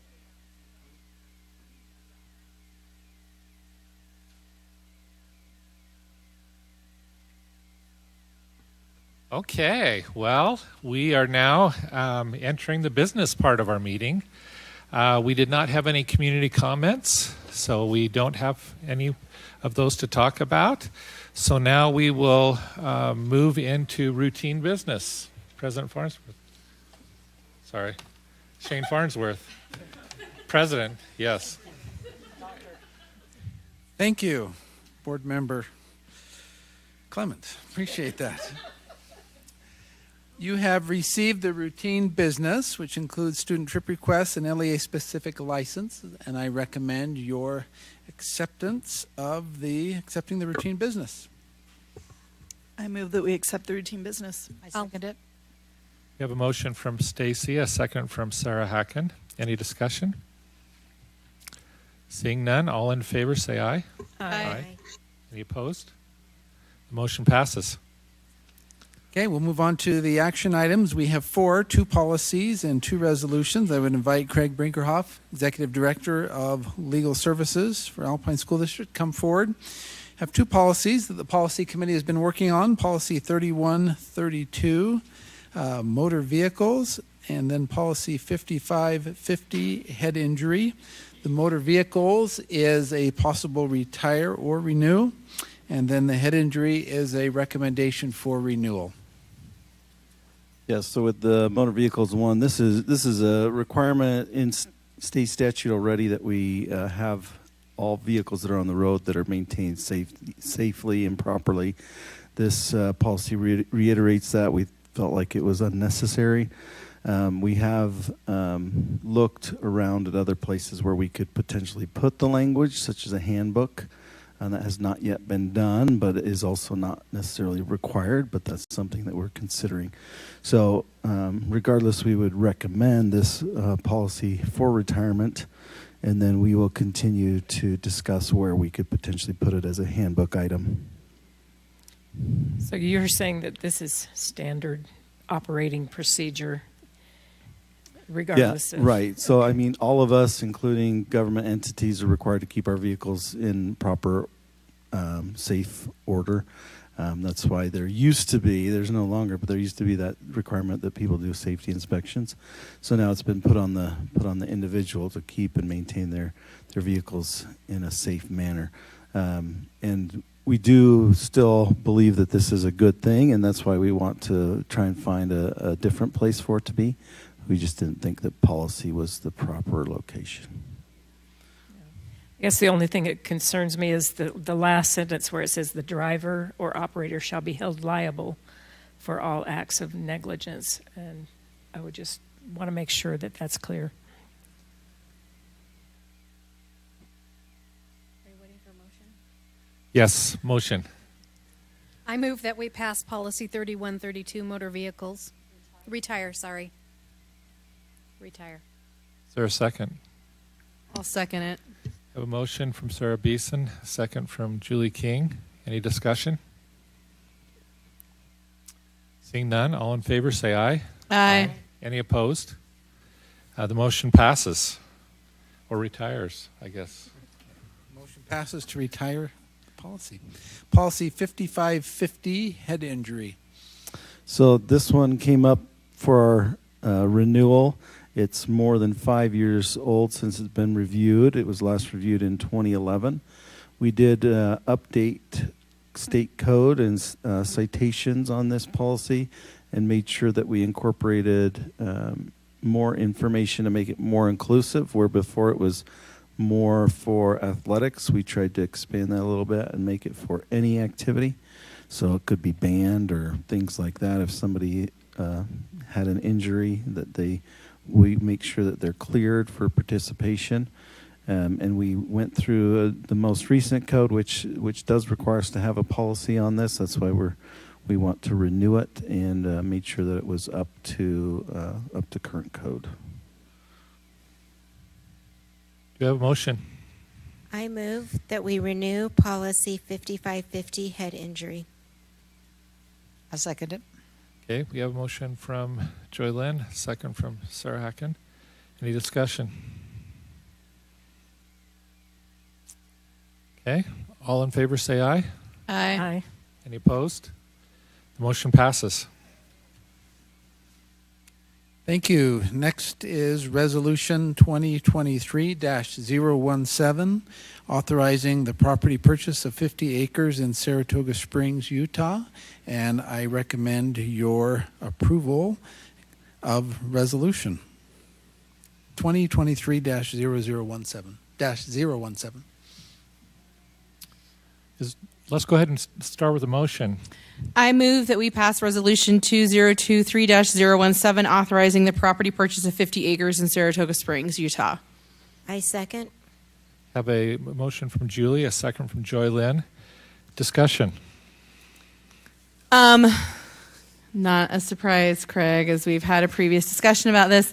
I do have some concerns about the Exhibit F, where it talks about the right of first refusal and the 36-month timeline post-closure that's required for that, as well as the piece that regarding drilling options.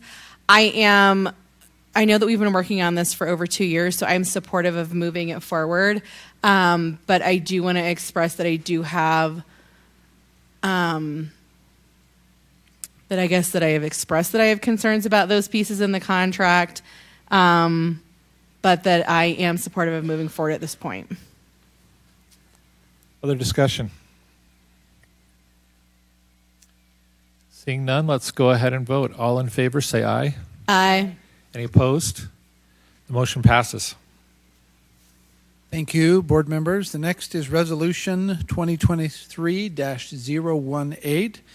It is a memorandum of understanding between Alpine and Canyon School Districts. There are students that we transport from Suncrest, and they participate in Alpine School District schools, and we regularly have a memorandum of understanding with Canyons, and I recommend you pass this resolution. Is there a motion? I move that we pass Resolution 2023-018, MOU between Alpine and Canyon School Districts. I'll second it. A motion from Stacy, a second from Sarah Beeson. Any discussion? Julie's got her finger on the trigger, but no discussion. Okay, great. So we'll go ahead and vote. All in favor, say aye. Aye. Any opposed?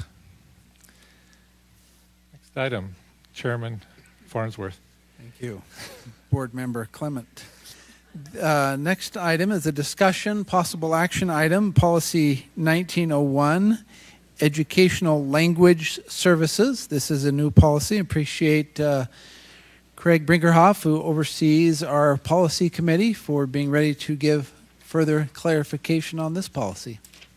Yes, so this policy is a result of House Bill 302 from 2022 that requires that LEAs have a policy on this point, basically dealing with LEAs providing language services to students and their families. I'm also going to invite Annalise to come up if there's any questions that we can both address. As I talked with Annalise about this particular policy and some of the preliminary concerns that were brought up, she mentioned that this is a process and a practice that we have had implemented, that has been happening.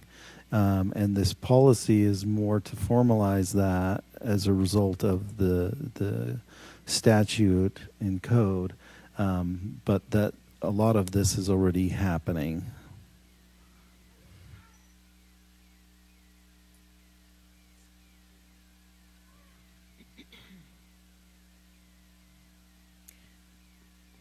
Well, I would like to move that we approve policy 1900, education language services. I have a motion from Ada, a second from Sarah Beeson.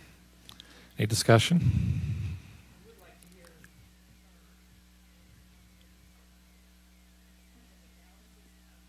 What's expected as far as our compliance with 44 languages in our school district? Yeah, so this came as a result of the reauthorization of Every Student Success Act. So it has been implemented since 2015 as a practice in our districts. We've never really seen it as a mandate, but more as a way to better engage our families from diverse backgrounds, especially for those whom English is not their first language. And so since the reauthorization, we have put in place systems to be able to provide interpretation and translation services for our families. Now, I know that this seems as a new mandate or approach, but it's not so. As Craig mentioned, this is more of a formalized way, as a way to formalize a practice that's already in districts and that has been funded since 2015. So that's kind of a little bit of a background on that. We also have had some Dear Colleague letters sent to districts, really providing guidance to us as to how we approach these services for our families in a way to become more inclusive with our communication and involvement or engagement of our families. Any questions? So, from my understanding, this is then complying with federal law, not state law. And we talked about this a little bit in study session, but just the dynamic of we do have 44 languages spoken in ASD. How do we, and I know that a couple years ago we were looking specifically for like Pashto speakers to help with some translation. So I just want to make sure that we're doing this in a way that is benefiting families while also with the expansion of the amount of students we have that are multi-language learners, making sure that we also have the capacity to meet those needs. Because through the policy, it's pretty extensive, the dynamics in which translation and interpretation would be provided to families.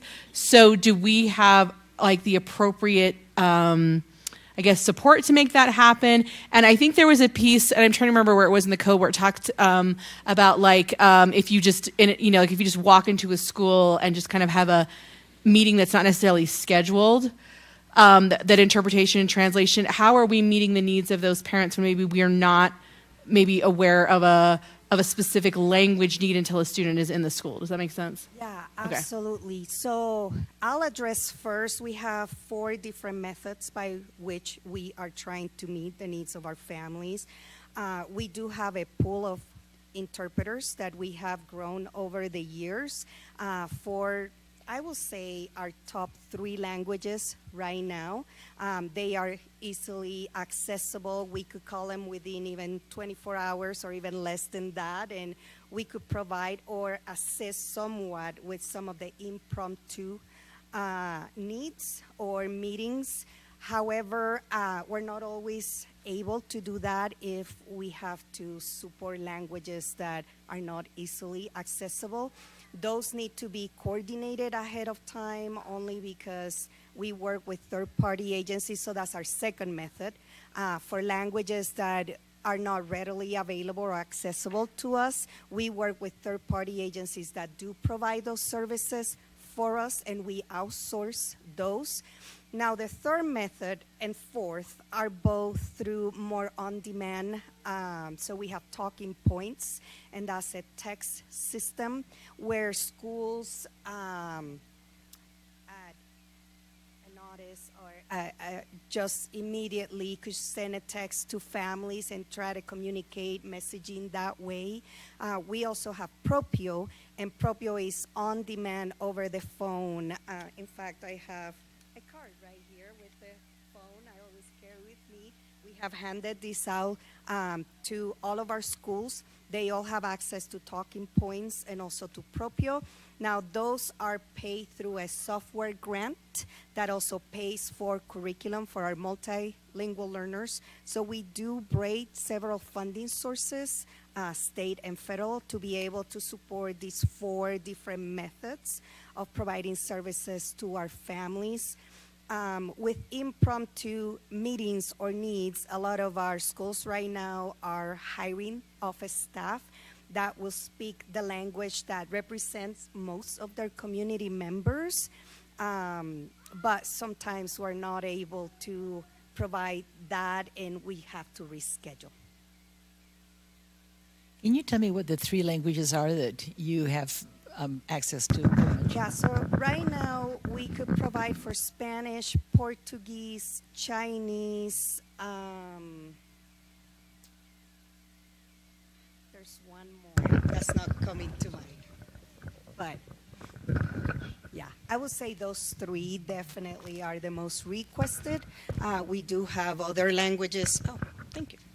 Okay. Okay. We do have other Middle Eastern languages from our refugee students that have been resettled into our district, like Kinyarwandan and other dialects from Africa, Middle Eastern countries, Pashto. You helped us recruit some of that. So when we enroll new students, we immediately are looking for ways to communicate with these families to help them navigate our school system. And to us, it's a powerful tool for engaging families in the educational system, not so much an unfunded mandate. We've been able to figure it out since 2015. Any other questions? Terrific. We appreciate your work on this and putting together the policy. Thank you to the policy committee. This is a discussion action item. We could choose to just discuss it and move it to an action item next time. Is there a motion? Or we can just discuss it and call it, say we're done. Oh, you already did? Okay, sorry. So was the motion to move it to an action and to pass it? Okay. So all in favor say aye. Aye. Aye. Any opposed? Okay, the motion passes. That new policy is enacted. Wonderful. Thank you, Dr. Clement. Appreciate that. If I may ask the indulgence of the board, we have a young lady out in the audience, Laura Frenham. Laura, would you come forward, please? She arrived a little bit late.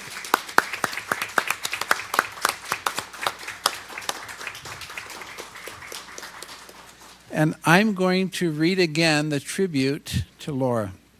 She never gives up. Has such a good attitude and a willingness to learn. She comes to class every day, smiling and ready to learn, share ideas and experiences. She is such a good friend to her classmate and works very hard. And we appreciate our elementary supervisor, Michelle Stevenson, to come forward. And I want some of my team members to come forward too, to join Laura and her little brother in a picture. So we'll take a picture of Laura. And Laura, congratulations.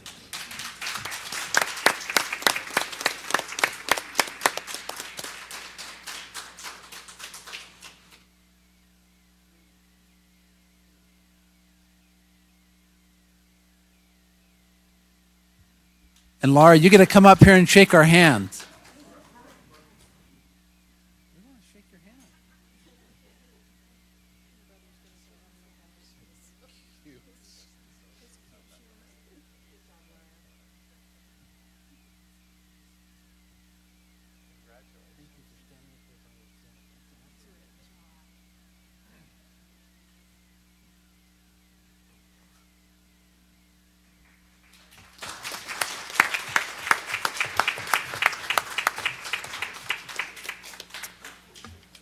So we do not have need of a closed session, so we just need a motion to adjourn. Can I make a comment real quickly? I just wanted to publicly thank Katie for being here tonight. You don't have to attend all board meetings, but we appreciate you being here tonight, and I don't know that I'll have another public opportunity to thank you for your support of your husband. I apologize. I may see him more than you on some days. I may text him more than you on some evenings. So I appreciate your support of him and this important work that he is undertaking. It will have an impact on you and your family, and thank you for your willingness to support him and the sacrifices that you will make as he gives his full effort to benefit the children of Alpine School District. We're grateful to have him on our team, and thank you for being here and your support of him.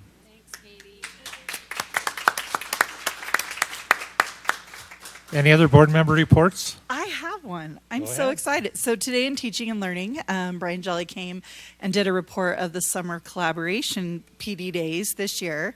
And there were, I sure did just close my notebook, 4,155 teachers who participated, which, if you're curious, translates to 98% of our total teachers, which is an amazing feat. So congratulations to that team. And that's also the equivalent of 12,578 total days worked in the district. So about 3 days per teacher. So that's amazing. We want to thank our teachers for doing that and thank the team for all that they've done to make that possible.